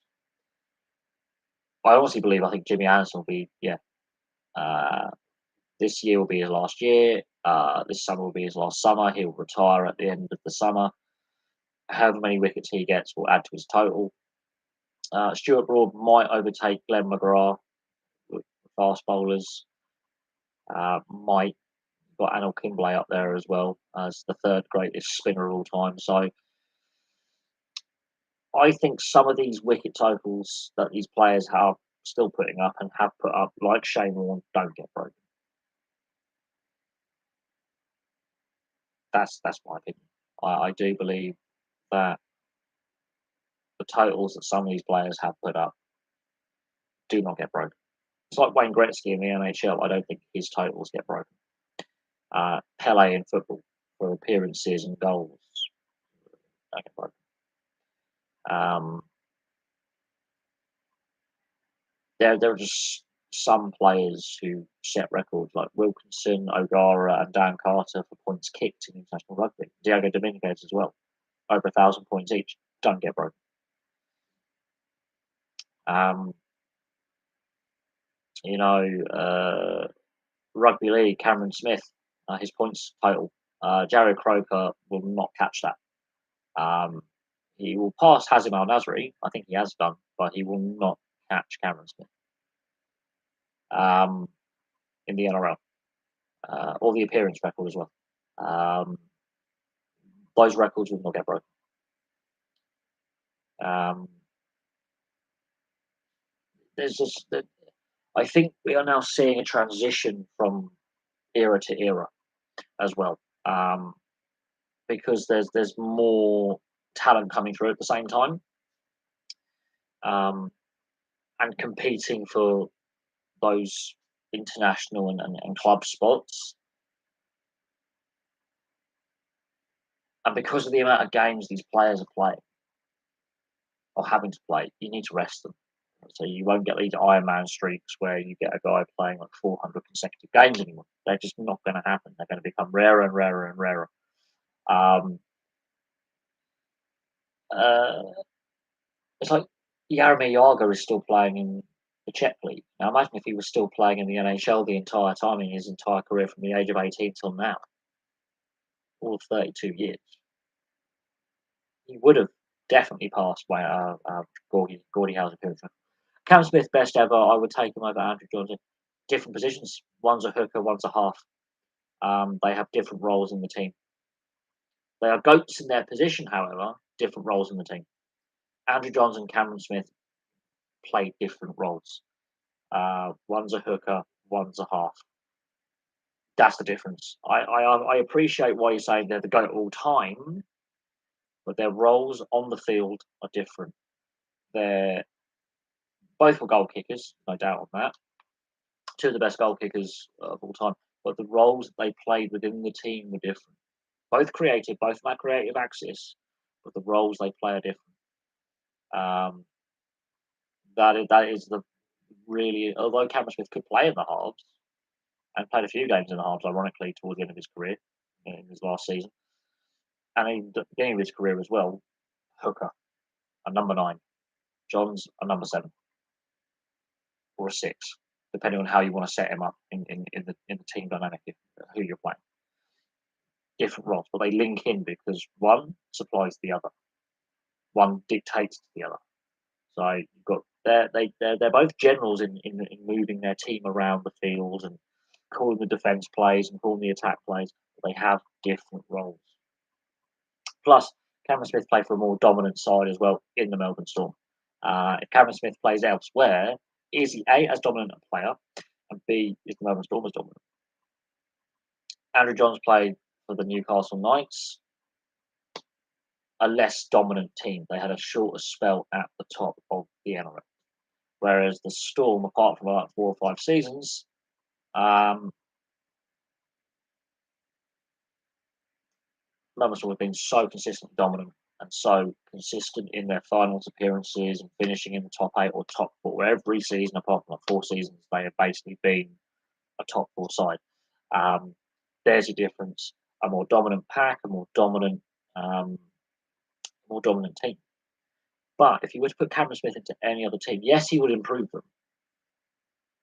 But how would that impact the Storm? And now we're seeing post Cameron Smith, is this the turning of the tide with the Melbourne Storm? Because there's issues about Brandon Smith's contract. Will he stay? Will he go? Cameron Munster, will he end up at the Dolphins? And their off-field indiscretions at the end of last season. They've lost Nicho Hynes, which I think is a massive blow. They, they've lost Josh Adam Carr off the wing. Ryan Pappenhausen, ongoing fitness concerns, another concussion. Is that him Is that him taking early retirement? Uh, you know, it's now is that dominant era of the Melbourne Storm coming to an end. Had to pick one to win the grand final. I think I would go for Joey. I think I would go for Joey. He played in less grand finals though, but I would go for Andrew Johns. I don't know why. I have that feeling that he's more of a clutch special player who can just create out of nothing.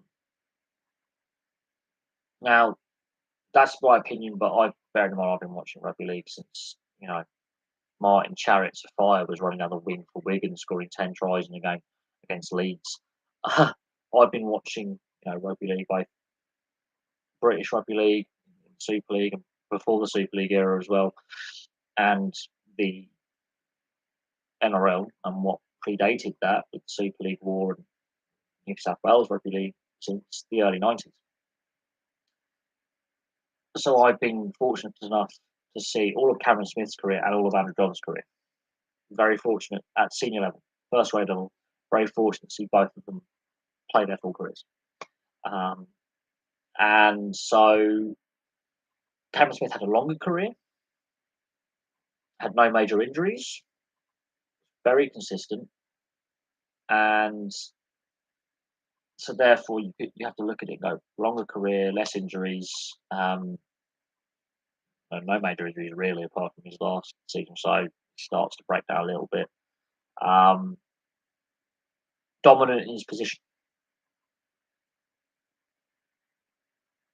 Yeah, I look at it and you could say Andrew Johns' career was shorter. When he's at his peak, the game is different to when Cameron Smith's at his peak because the game evolves. The wrestle comes into it, the pace of the game slows a bit. They have to bring rule changes in towards the end of Cameron Smith's career. So yeah, the game was different when Andrew Johns was playing. You have the Super League War that splits teams up, so that affects things. Less money in the game. Cameron Smith comes in towards the end of Andrew Johns' career. Cameron Smith starts coming through. So we'll see. Will Chelsea still be a powerhouse? We don't know. The uncertain future is now creating a problem for Chelsea. Now, at the moment, Abramovich has not been sanctioned by the UK government having his assets frozen. So technically, he's an Israeli citizen. There's no sanctions against Israel when it comes to the UK government. He will be using his Israeli citizenship to avoid sanctions. But I think that the PR side of things, I think he's realised it's run its course. He's going to be selling as many of his European assets as possible before he gets sanctioned. I think what happens to the team after depends who buys it. There are several interested parties, but Roman Abramovich has been muting about moving on from Chelsea before this Ukraine crisis kicked off. There's been rumours circulating with some validity to them that he's been considering selling for some time. He's been open to offers for a while. This is on the public record. You can look it up. It's in the public domain that he's been considering selling for some time. So this is not a new story. I think he now needs to find a buyer quickly. What then happens to Chelsea off the field? We'll see what happens. We'll see what happens with Tuchel as coach, manager, however you want to look at it. How long he's got left in the role, because already I think the wheels are starting. There's a few cracks starting to appear. Yeah, so what happens with the playing squad, Tuchel's position, investment in the team in the summer, and the direction the club takes. You have to remember before Abramovich comes along, the club was in a financial position that was very precarious. For many, many years, there was financial issues with the club for a very, very long time. And you have to bear that in mind. Also, what you have to bear in mind is, okay, whoever comes in, are they the right owners? because what we've seen with the Newcastle United takeover, there is allegedly the Newcastle ownership, that group, one of the Crown Prince's uncle, basically, is leading a consortium to possibly, it's been rumoured to want to buy Chelsea. So that'll be interesting to see how that plays out. Considering the uproar over the Newcastle takeover being delayed and all that. I wouldn't believe it's worth 5 billion. No way is Chelsea worth 5 billion. No club is worth that much. I do believe they own their training ground. They don't own their stadium, however. That's a key difference. Newcastle own the stadium. Chelsea do not own their stadium. They lease their stadium. Part of the rebuilding project they did in the 90s, there had to be some asset moves made in order to get that rebuild done, where the shed end used to be the main stand. They rotated the stadium 90 degrees, much like Tottenham did. So there was some property transfers from club ownership to will rent will have a lease agreement, and that led to some financial issues as well. Yeah, Chelsea have had some financial problems in the past. Abramovich comes in. Why he chose Chelsea over, let's say, Fulham or Brentford, for example, who knows? He decided to go with Chelsea as a football club. There were other clubs he was looking at in English football at the time, and for some reason, chose Chelsea. What now happens, regardless of how much the sales for, he's willing to write off the debt to the club, which is interesting. But ironically, the club does actually operate at a loss. No one believes me with this. The only reason Chelsea has not had the problems that, say, Man United or Tottenham have with financial issues is Abramovich has pumped in 1.5 billion. They would be running a massive loss without him. Massive loss. He owns the club, but he gave them 1.5 billion in loans. That's how much losses Chelsea were making. He's propped them up with an extra 1.5 billion. So the club isn't as profitable as the fan base likes to think it is. And that's being brutally honest. Brutally honest. Plus the amount of severance packages they've had to give to managers when they've sacked them. They're paying out stupid amounts of money to ex-managers like Mourinho and Conte and others in severance when they've sacked them. So while they've won a lot of trophies in that time, it has been a bit of a vanity project for Abramovich. The managerial turnover has been ridiculous at Chelsea. It's now become, we're so used to it now that it's another manager's gone at Chelsea. Oh, another 18 months has passed. Another manager's been sacked. Whoever comes in, that needs to change, in my opinion. The managerial turnover needs to stop. They need to give a manager more time. I think Tuchel, I think he's on the way out myself. I can actually see Chelsea winning no silverware this season. Yeah, unpopular opinion, mic drop. I can't see them winning the FA Cup. I can't see them winning the Champions League. They've lost the League Cup final. They're not winning the league. I can see Chelsea having a trophy this season. Apart from obviously they've won the Club World Cup, whatever it is, the Club World Challenge. I can see apart from that, Chelsea not winning any domestic or European silverware, and that will be telling. That will be telling. Whoever comes in has to keep that winning momentum going and keep the trophies coming. Now look at Man City, how long it took them to win their first silverware. It took them 5-6 years. Newcastle, we'll see how long it takes Newcastle to win their first silverware. Liverpool had some ups and downs. But under the current Fenway Sports Group, it did take them time to win their first silverware. It took time. It doesn't happen overnight. You can't just go, right, we're winning silverware straight away. Chelsea already had a good team in place when Abramovich bought the club. Had a good manager and a good team in place. The issue was the financials off the field. That's what was harming Chelsea. Although in the 90s, yes, they did win the FA Cup in 97. I think they won a couple of FA Cups, actually. But for the most part, there were some financial struggles on the field, and they were well documented.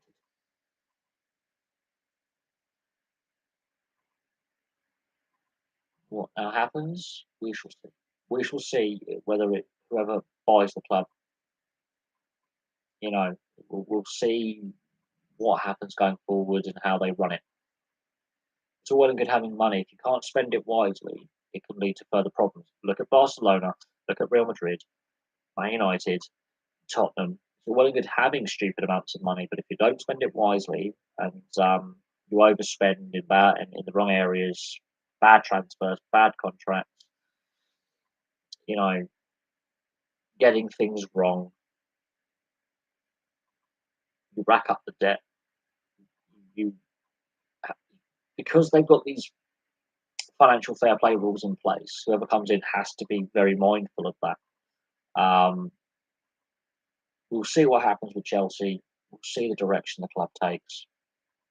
Um, but Abramovich has been open to offers for the club for several years now. That this is not new news. It's just the situation in Ukraine has forced his hand. So we'll see what happens going forward. Like it's one of them. It's we'll see what happens. Watch this space. Um, it's just one of them. It's a watch this space, see what happens, and we'll see. You know, if the takeover can go through smoothly. Look what happened with Newcastle. Look what happened with Leeds. Some of these takeovers have been prolonged, protracted, and messy. Look what's happened to Derby and their situation. Be careful what you wish for with a change of ownership. Um, this is the thing. Be careful what you wish for when you get a change of ownership. Um, but yeah, the situation has obviously really, blown up in the last couple of weeks. It makes things a bit more complicated, a bit more complex, um, and therefore it is difficult to get a read on the situation. What Chelsea looked like post Abramovich, we don't know. We just don't know. That's a very difficult. That's a difficult question to answer. As long as the footballing side doesn't get overly impacted, I can't see there being much change in the direction of the team. Um, we'll see. But generally, when a takeover happens, the coach gets replaced. And Tuchel has a short shelf life at every club he's been at. So watch that space with Thomas Tuchel. That's going to be interesting. Um, I do believe he is a manager under pressure anyway. You can tell when he's getting frustrated in the press conferences when they're discussing the club's future and what's going to happen. You can tell there's a frustration there. That's a sign of a coach feeling the pressure somewhat. Oh bloody hell! My mates give me all these bloody rolling Rizzler, and they're all a mess. So that's something to bear in mind in regards to the situation. That's a manager feeling the pressure a little bit. I can't see Abramovich going sack Tuchel. I think Abramovich has now gone right. We'll leave things as they are. Um, um, we'll see what happens. Look, United are still technically in the market for a manager for next season, so that's already a major talking point. Lampard's obviously gone to Everton, so there is that.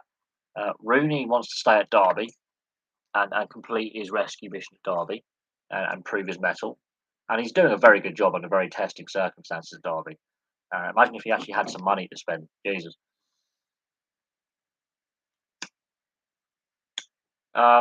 Well, look what we saw with Newcastle with Steve Bruce and then Eddie Howe replacing him. That does generally tend to happen. A new owner comes in, they want to just you know start from scratch, rebuild, refresh. we'll see what happens with Tuchel. You know, we know Man United are looking for a manager. We know that other clubs like Leeds have obviously sacked Bielsa. Um, so there's been a lot of managerial turnover this season. Uh, we will see what happens. I mean, in fact, Roy Hodgson's come out of retirement to. Yeah, I think Eddie Howe's remit is to keep Newcastle up, and we'll see what he does in the summer. Honestly, he has made Newcastle a better team. Since the new year, Newcastle have been one of the better teams in the Premier League, better defensively, better going forward, better points, return. Let's not mock what Eddie Howe is actually doing at Newcastle under difficult circumstances with the previous ownership and the new ownership, and not really having a lot of time to spend a lot of money in the transfer market, and then the COVID outbreaks. Eddie Howe, we'll see what he does the rest of the season and into the summer. Newcastle are better off with him there than before. Let's just say that. They're doing better, basically.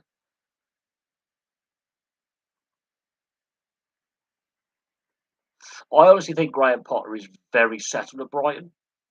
Uh, I think he's very happy at the club. I think they play an attractive style. Defensively, they have some frailties, but I like what he's doing there. I think he's happy there. He's he's he's definitely in a good position. Eddie Howe, I think the results are changing at Newcastle. The performances are improving. They're playing better. You know, they're putting pressure on Everton and Leeds above them. We'll see. I mean, look, the England position is interesting with Southgate because he's extended that contract. And I know you're very critical of Gareth Southgate and his appointment, and I understand that. I understand the criticism that you have. Um, so I'm not a big fan of how Southgate plays players. I don't want to see a manager sacked unnecessarily. I think Brighton and Graham Potter is a very good match, very good mix. And be careful what you wish for because I like Brighton being in the Premier League and being a solid Premier League side. I like the way they play their football. I like the way they set up. They play an attractive style, and it's a good fit. It is a good fit. I don't want to see a manager unnecessarily sacked, and he has turned down offers for bigger clubs. So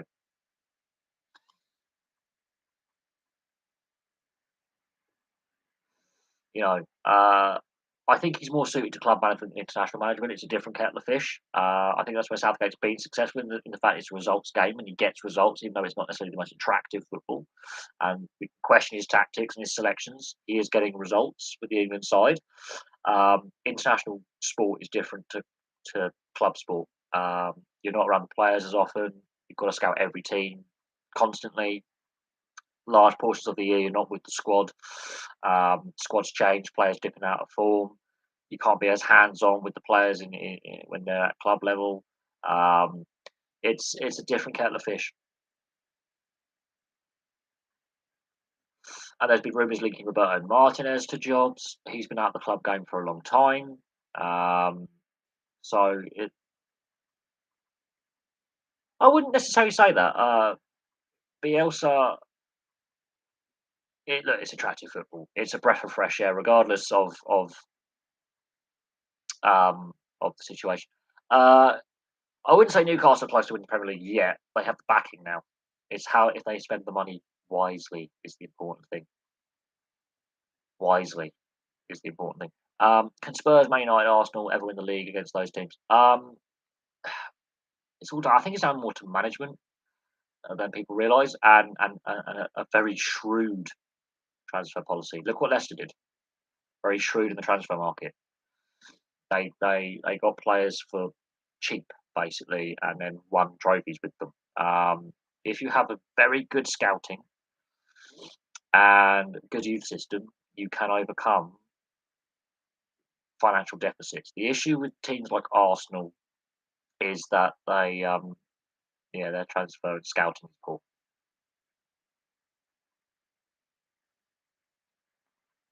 Yes, for some reason, Man United, when it comes to the Manchester derby, do up their game. is ridiculous. I don't know how that works. They manage to up their game in those situations. Um, they seem to play better when it comes to playing against City. They've got a very good record against Manchester City historically.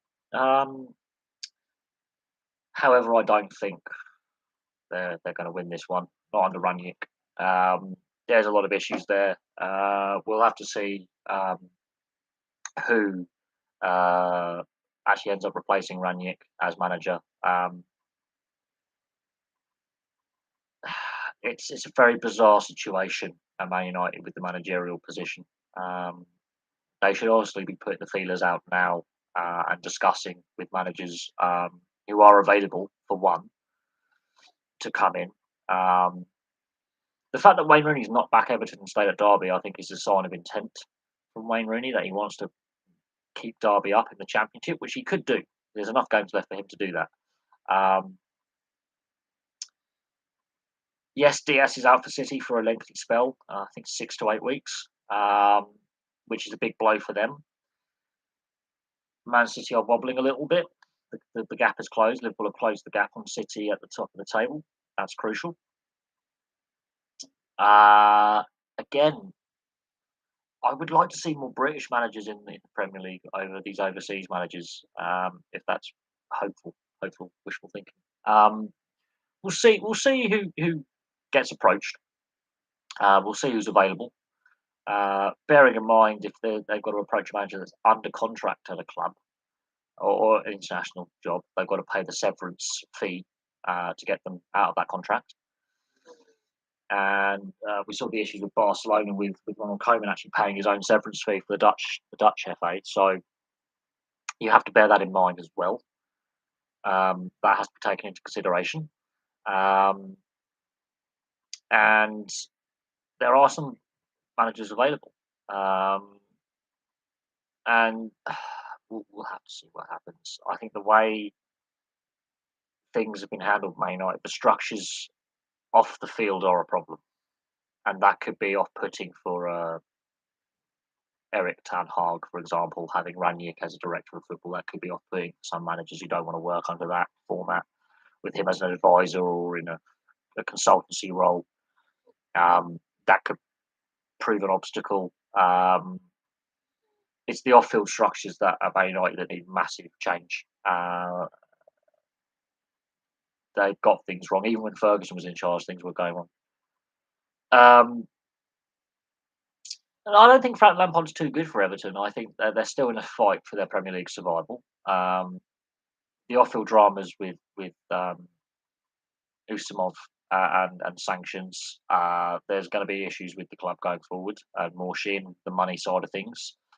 They want to build this new stadium on the Docklands, which has created a lot of debate within the city of Liverpool itself. At a political level, it's led to high-profile politicians in the Liverpool area losing their jobs and being investigated for corruption. I don't think Frank Lampard is too good for Everton. I don't think Steven Gerrard is. I think Gerrard's done a good, shrewd move going to Villa. He's made them better. There's no doubt on that. He's made them a better team overnight. Made them better. The performances are better. The team is better now than when he took it over. I do think Everton are in trouble. I think Lampard is the wrong manager for the job. He's never been involved in a relegation fight before. This is where I think Wayne Rooney would have been a perfect fit for Everton, personally. So Everton are in trouble, serious trouble. If they do get relegated, they're in serious trouble with what's going on off the field as well. That could be big problems for Everton, big problems of the likes we haven't seen. I didn't watch any of the FA Cup games this week. I'm not a big fan of midweek FA Cup ties. I understand why they've had to be staggered across the week like that, with the fixture congestion and with the World Cup at the end of the year and having to cram fixtures in and, of course, make up for the COVID cancellations. I can understand why they were fixtured like that. I'm just not a fan of them being fixtured like that. And that's echoed across football fans not being a fan of midweek cup ties. unless they're replays, but we're not going to get replays ever again, I don't think. Um, so yes, there is that side of things. Um, as I said at the beginning of the stream, the amount of the clubs with Russian money are Chelsea, Bournemouth, Arsenal, and Everton, and that they have got minority or majority stakeholders in the ownership groups who have ownership of the clubs. Now, it will be interesting to see what happens to not just Chelsea, but Everton, Arsenal, and Bournemouth as well, because of the Russian investment in those clubs. It's going to be very, very interesting to see what plays out. And go from there, really. It's very, very interesting times. Everton, yes, Everton last were relegated. I think also alongside Liverpool as well in the 50s when Queen Elizabeth II was I think coronated. I think we're going back to the 50s for the last time Everton and Liverpool were outside the top flight, and can you say it's long overdue? I remember in the mid to late 90s they were a poor side. They were struggling as well. The issue with Everton is they just stopped winning. The success dried up. 95 was the last time Everton got a trophy. 2008 was the last time they made a final of any note. So yes, there is that lack of success for a long time. 27 years. It's a long time not having success. Now they're still in the FA Cup, so there's a possibility they could go on a cup run, and hopefully that injects some energy into their league form. But yeah, the lack of success is plain. It's plain for all to see, and yeah, I can see them going down.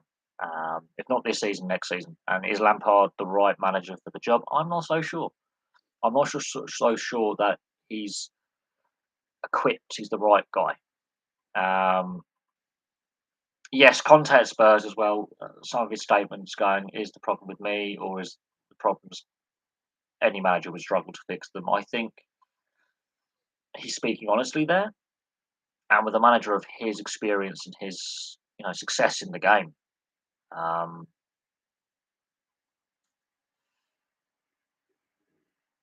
there is something to question there.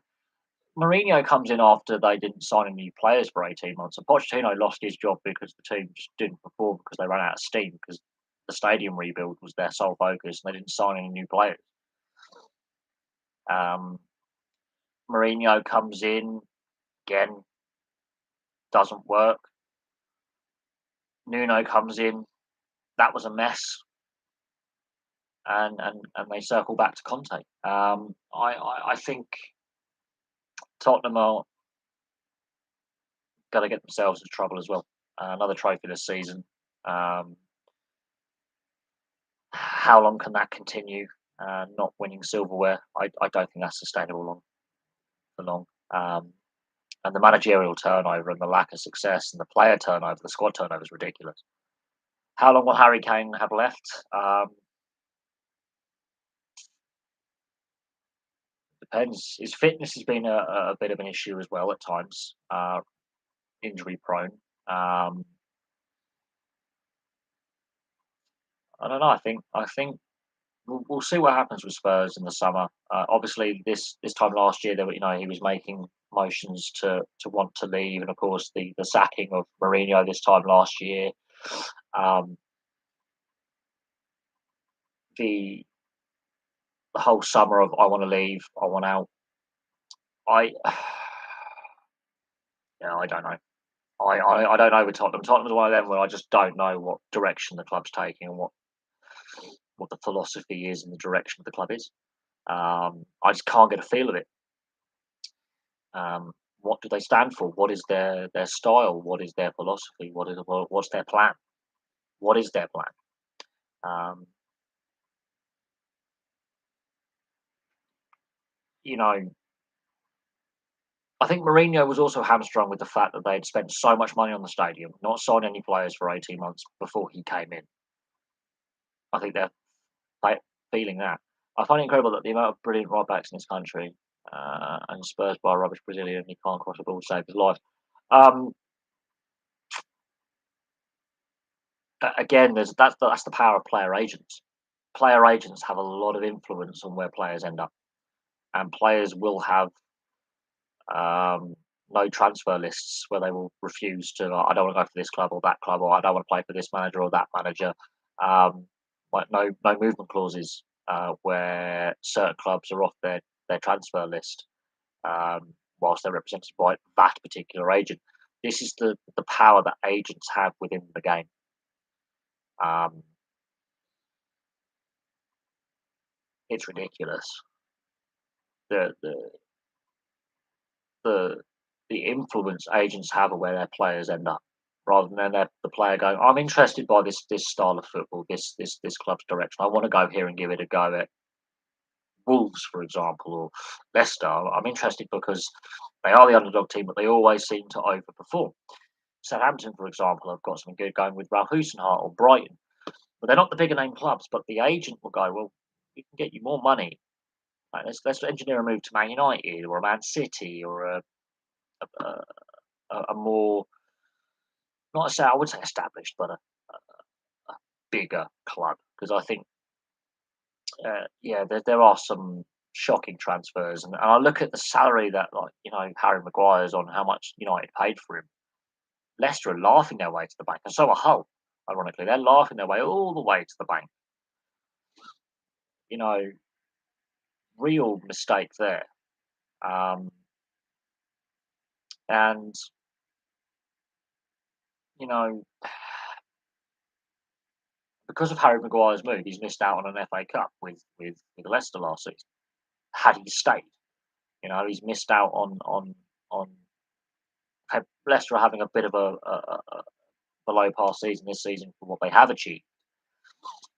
But you can tell that Brendan Rodgers likes the setup, the ownership works, the community around the club, as in the city of Leicester. It's the city's team.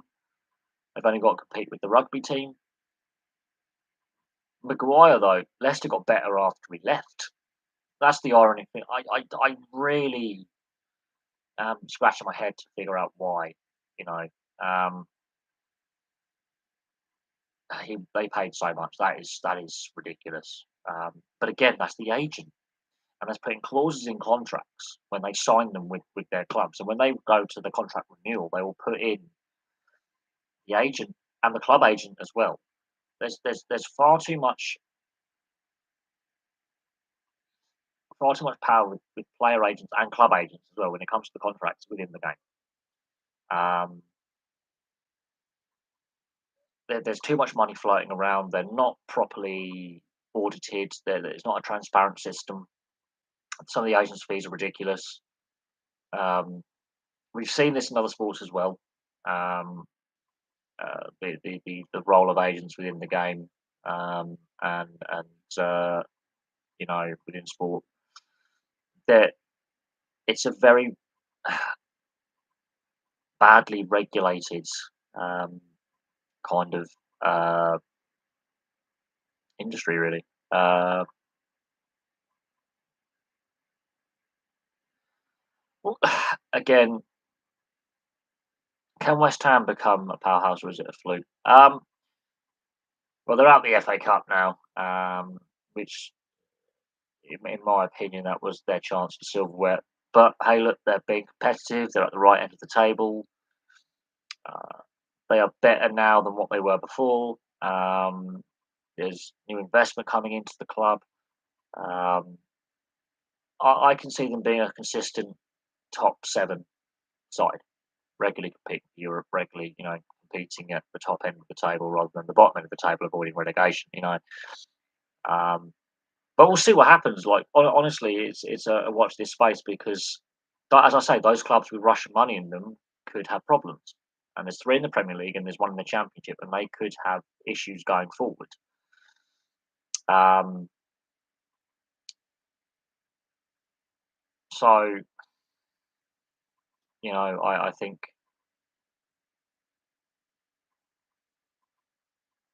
it it's a difficult one when it comes to sustainability. But when you, as I say, going back to the sanctions against Russian athletes and Russian teams and Russian sports, you've got those four English football clubs with Russian money. And as I discussed earlier with a previous question from the Sean Avery parody account, yes, he's not the real Sean Avery. Type in who Sean Avery is. He's a ice hockey player. Um, Russian athletes having their visas taken away. Now, ice hockey will be the most impacted sport. Um, and there are several teams in the NHL that will be heavily impacted if their Russian players have their visas torn up massively. Tampa Bay, Washington, and the New York Rangers, the Capitals, the Rangers, and the Tampa Bay Lightning will be massively, and Florida Panthers as well, will be heavily impacted. And these are four of the best teams in the league right now. Would and yes, there is a bit of hypocrisy with Saudi money and you know, uh, absolutely yes, there is definite hypocrisy within the whole system. No denying that. Um, and yes, you can argue United Arab Emirates and Saudi with the Yemen situation. Absolutely. Um, they're not directly got land forces on the ground, but they are supporting the Yemeni government against the rebels and the insurgents. So it's slightly different, but I understand the hypocrisy behind it. I understand the skepticism and the cynicism from the public behind it. I completely understand that. Um, Bearing in mind the Yemeni government invited the Saudi-led coalition to fight the rebels. This wasn't like just we're coming in to take your country. There is a different geopolitical aspect of play, and there is one government going, "Oh, can you help us out, please?" Whereas in Ukraine, it's we're invading, we're nicking your country. But yeah, I can understand the cynicism and the skepticism and the hypocrisy. I do get the double standard side of the argument. And when people say we should keep politics and sport apart, it's now become so increasingly blurred at this point. So blurred. Um, Chinese money, they turn a blind eye. You mentioned Chinese money. Yeah, it's again, there's a lot of Chinese money in European football as well, as I've stated earlier in the stream with previous questions. There is Chinese money. Uh, yeah, well, Roman Abramovich has been wanting to sell Chelsea, has been open to buyers for Chelsea for several years now. This is not a new story. It's just the situation has sped up the process. Um, and a man is like, look, at the end of the day, you know, it is what it is. Um, but there have been question marks for years about the overseas money in the European game, overseas owners. Years.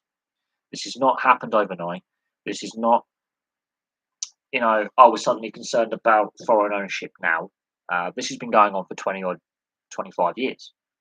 Um, the concerns about selling off um, clubs to foreign owners. Doesn't matter if they're American or from Eastern Europe, Russia, or the Middle East.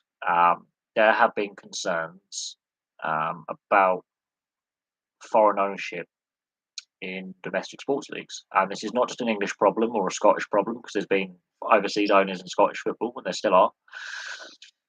This is an ongoing concern for a very, very long time. And the same can be said in Australia um, with their A League. There has been a report done that there is a concern about the foreign ownership of some high profile clubs in Australia that have caused concerns within the game over there. And same in the MLS. And we're talking, these are minor leagues. These are not European leagues. Doesn't matter. The concerns are still there. The question marks are still there. Reports have been done. You know, concerns have been raised by those within local and national governments about, hang on a second, do we want this kind of investment from countries with dubious human rights records since 1945? I'm going to say 1945, not pre 1945. We're going to talk post 1945. So what we call the UN modern era. Okay, and yeah, this is not just a European football problem. This is a global sports problem. Um, and since the collapse of communism over the last 30 years, it's accelerated. Yeah, yeah, but yeah, I did see what she stated.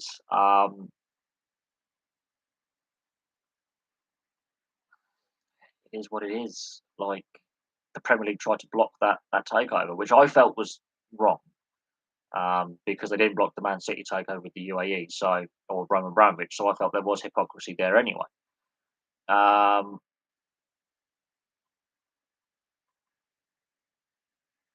it's not that. It's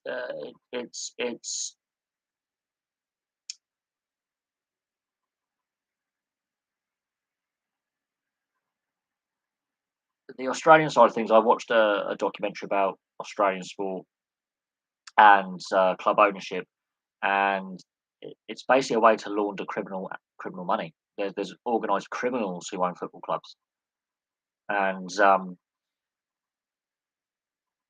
it's not just you know Arab money or Russian money. There is it's football clubs, sports teams are a great way to launder dirty money because it's a legitimate asset, and it's very unlikely that because you've got the seizure of assets, the forfeiture of assets, the RICO statutes, where you can proceeds of crime acts and things like that.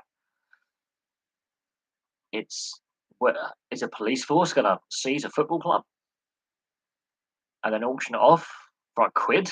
Because that's what happens when evidence is like when property is seized as a proceeds of crime. When organised criminals are raided in their cars, their watches, their jewellery, their furniture, their TVs, their clothes, all that kind of stuff gets seized.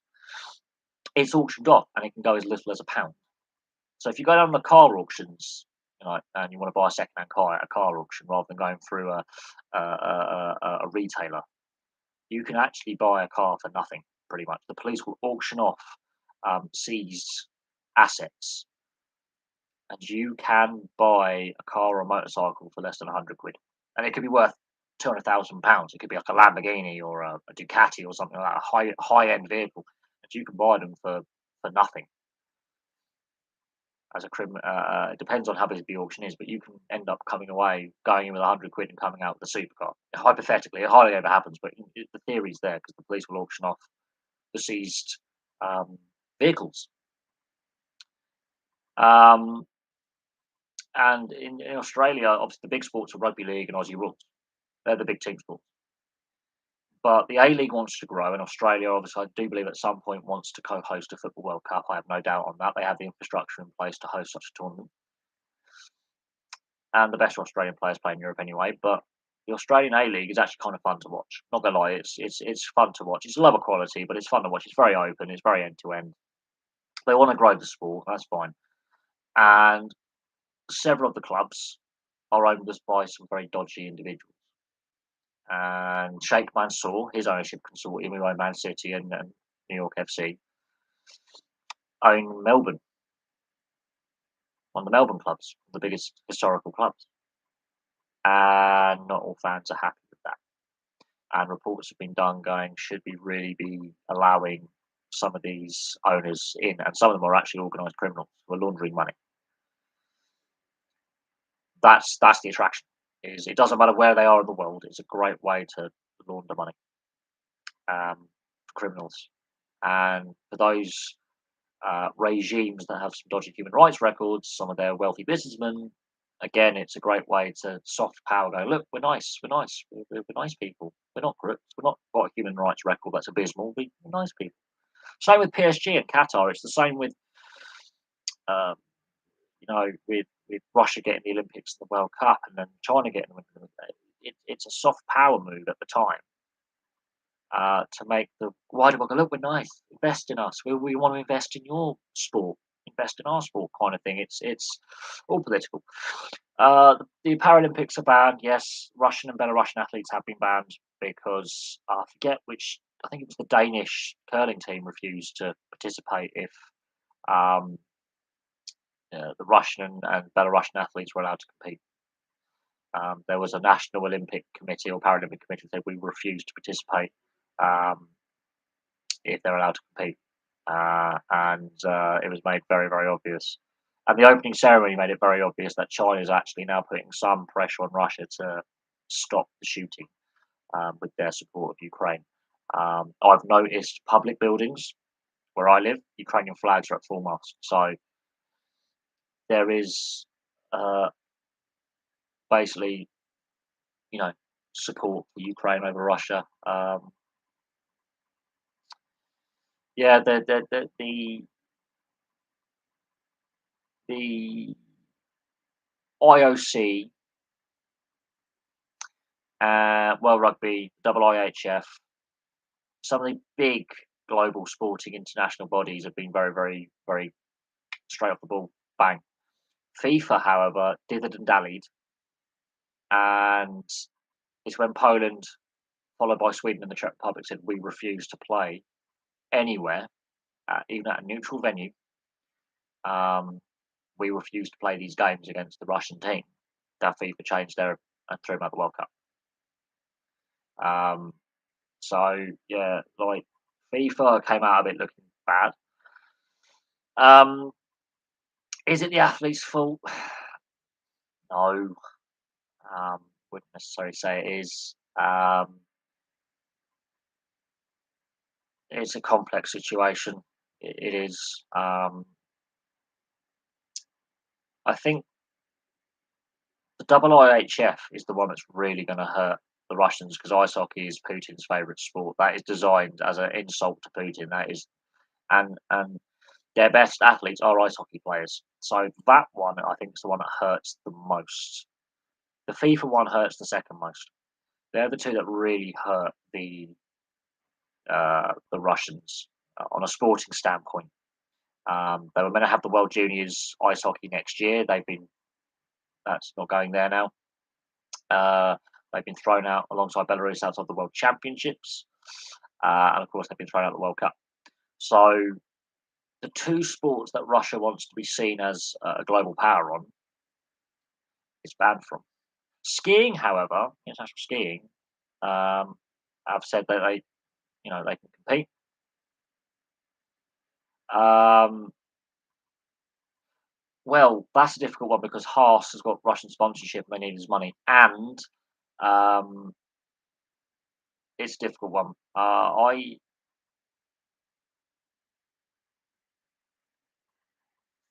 We'll see what happens. I think it's unfair on the driver.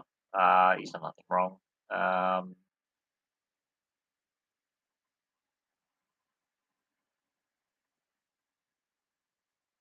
the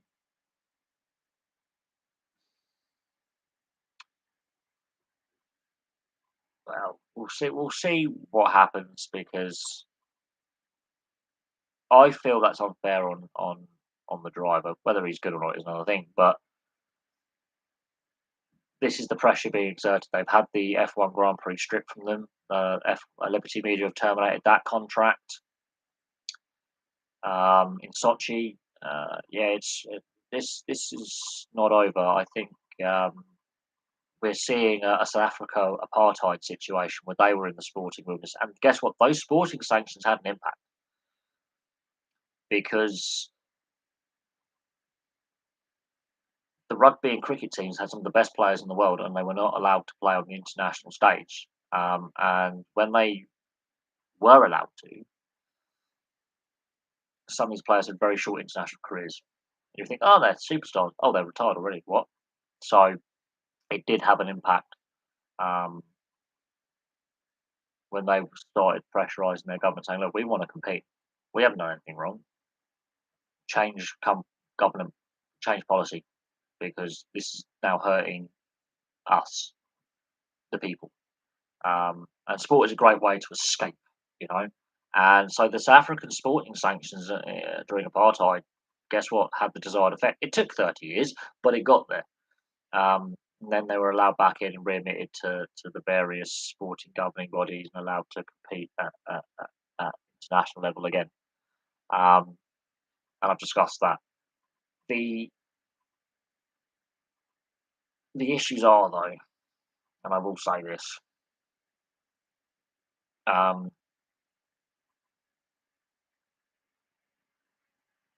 how long before sanctions really start to bite? I mean, the Russian economy is the ruble's already completely collapsed, so the currency is now worthless. But sport and politics shouldn't mix, and over the last 2 3 years, that has become a bog, basically. We've seen the BLM taking the knee, debate about should that be in there. Now we're seeing all these sporting sanctions being brought in. We already saw it with Russia after the Sochi Winter Olympics when it was found out they were doing a systematic state-sponsored doping. Um,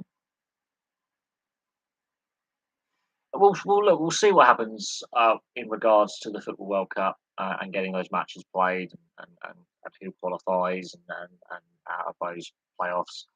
Um,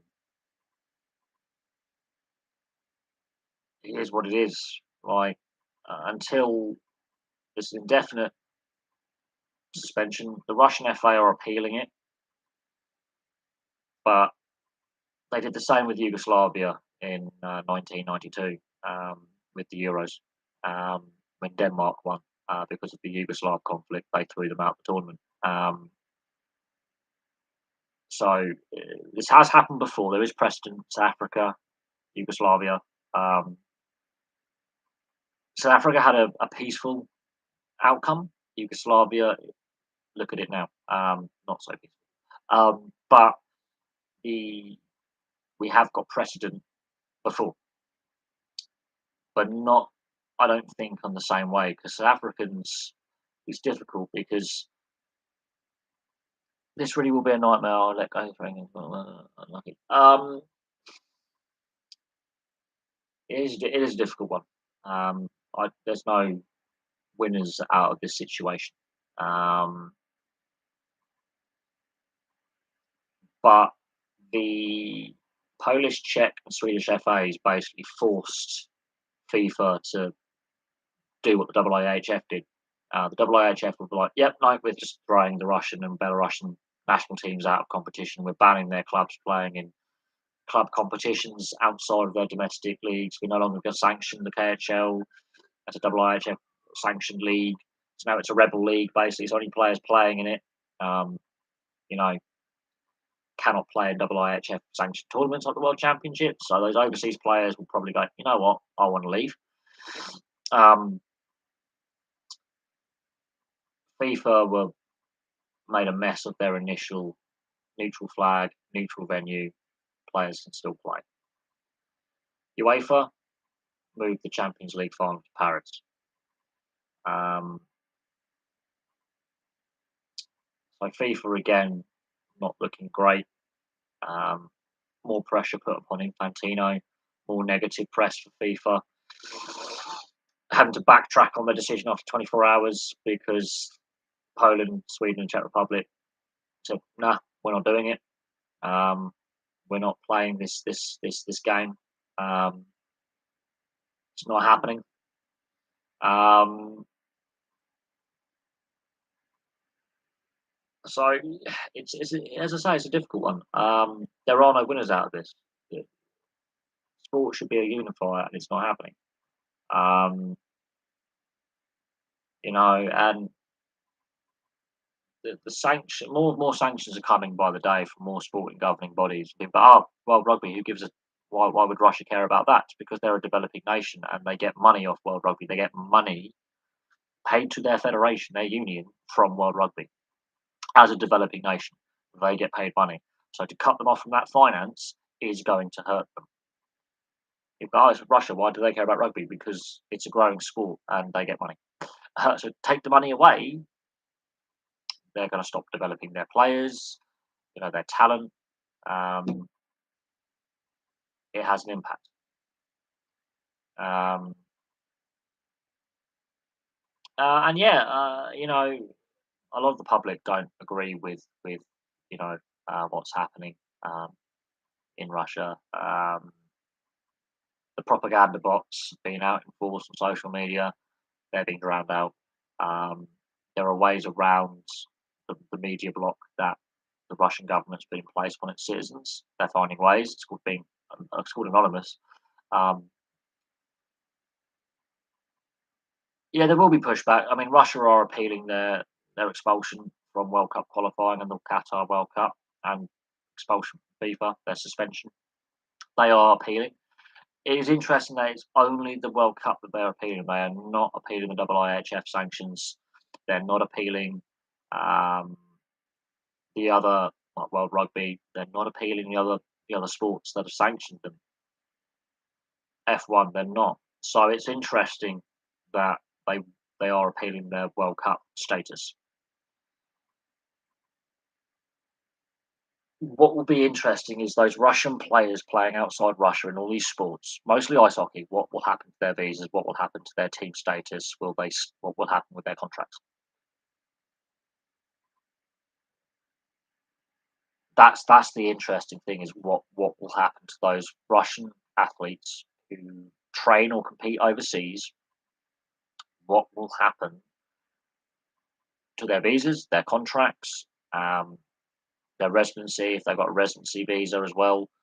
Um, that is where immigration lawyers and contract lawyers and human rights lawyers get involved.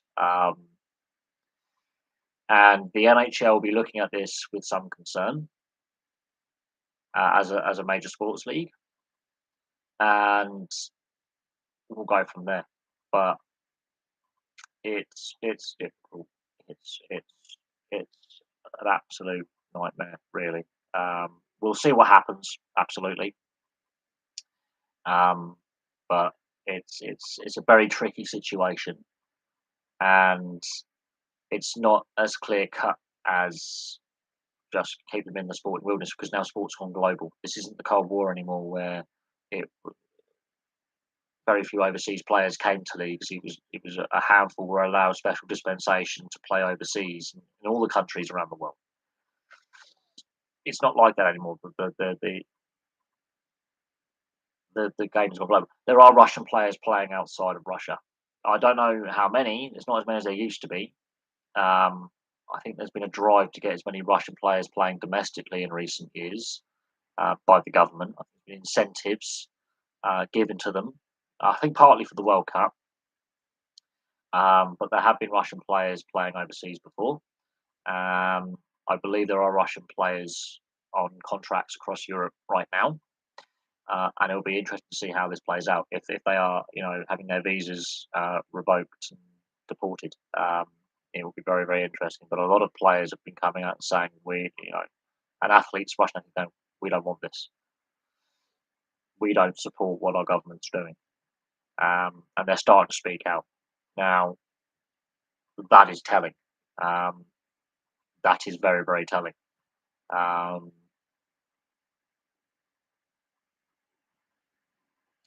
so we'll see what happens to those overseas players, Russians who are playing outside of Russia. What happens to them? Um,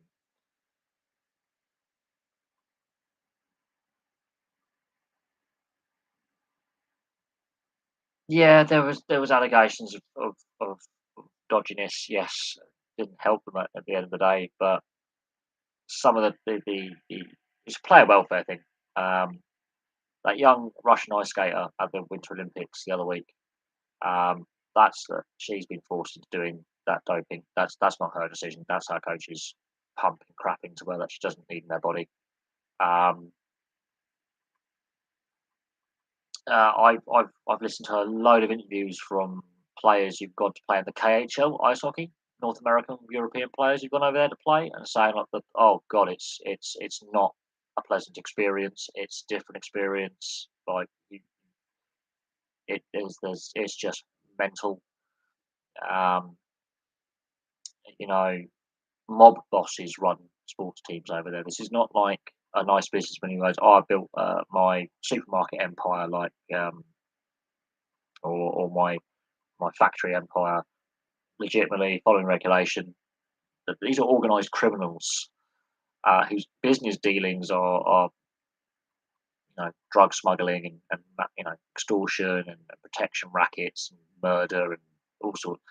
And I've listened to some of the interviews, and they're like, it was an experience. So don't. Oh, it was not. It wasn't great. Um, you know, um, yeah, and so yeah, the athlete welfare. Like again, as I say, we'll see what happens, um, and go from there. Really, it's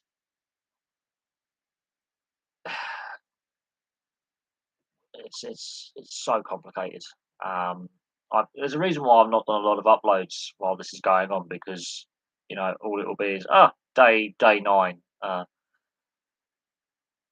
Well, again, yeah, they're trying to suppress dissent from the population, and when they bring martial law in, that's going to be a problem because enough of the population now know what's going on.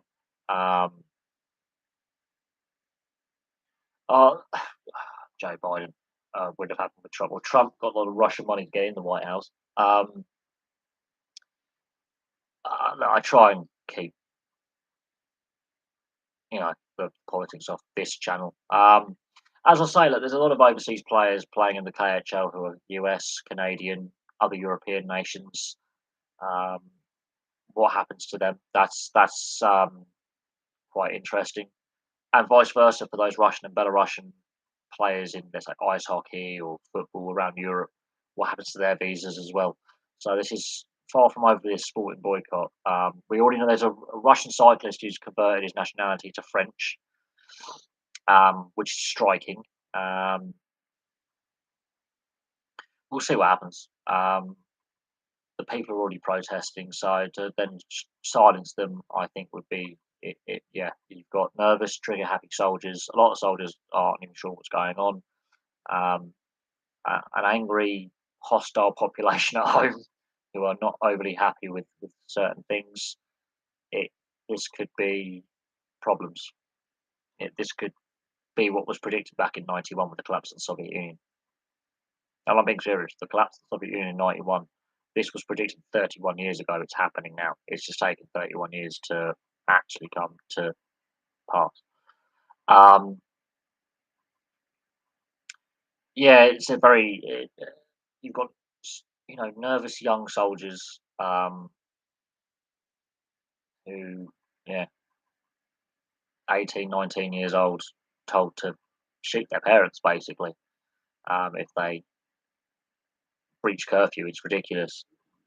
This, yeah, something's going to go bang very, very quickly. Um, there's a lot of tension in the air, and the sporting sanctions will have an impact because that doesn't, the Champions League final was going to bring a lot of money to St. Petersburg. That's money coming in. Eyes on Russian sport. You know, there's a lot of money in Russian sport, ironically, in the sense of it brings money to the Russian economy. So those sanctions will have an impact because overseas TV rights deals will be cancelled. You know, overseas sponsors are pulling out. That's money taken out of the economy. Professional sport is a big economic moneymaker. Big economic moneymaker.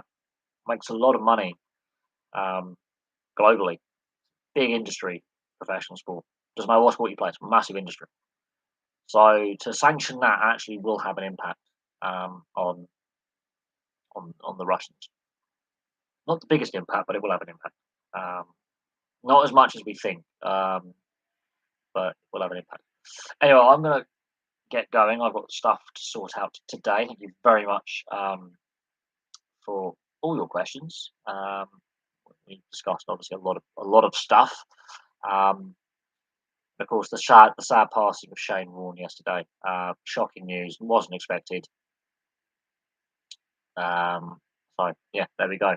Thank you very much for watching, and I will have obviously more videos coming for you very, very soon.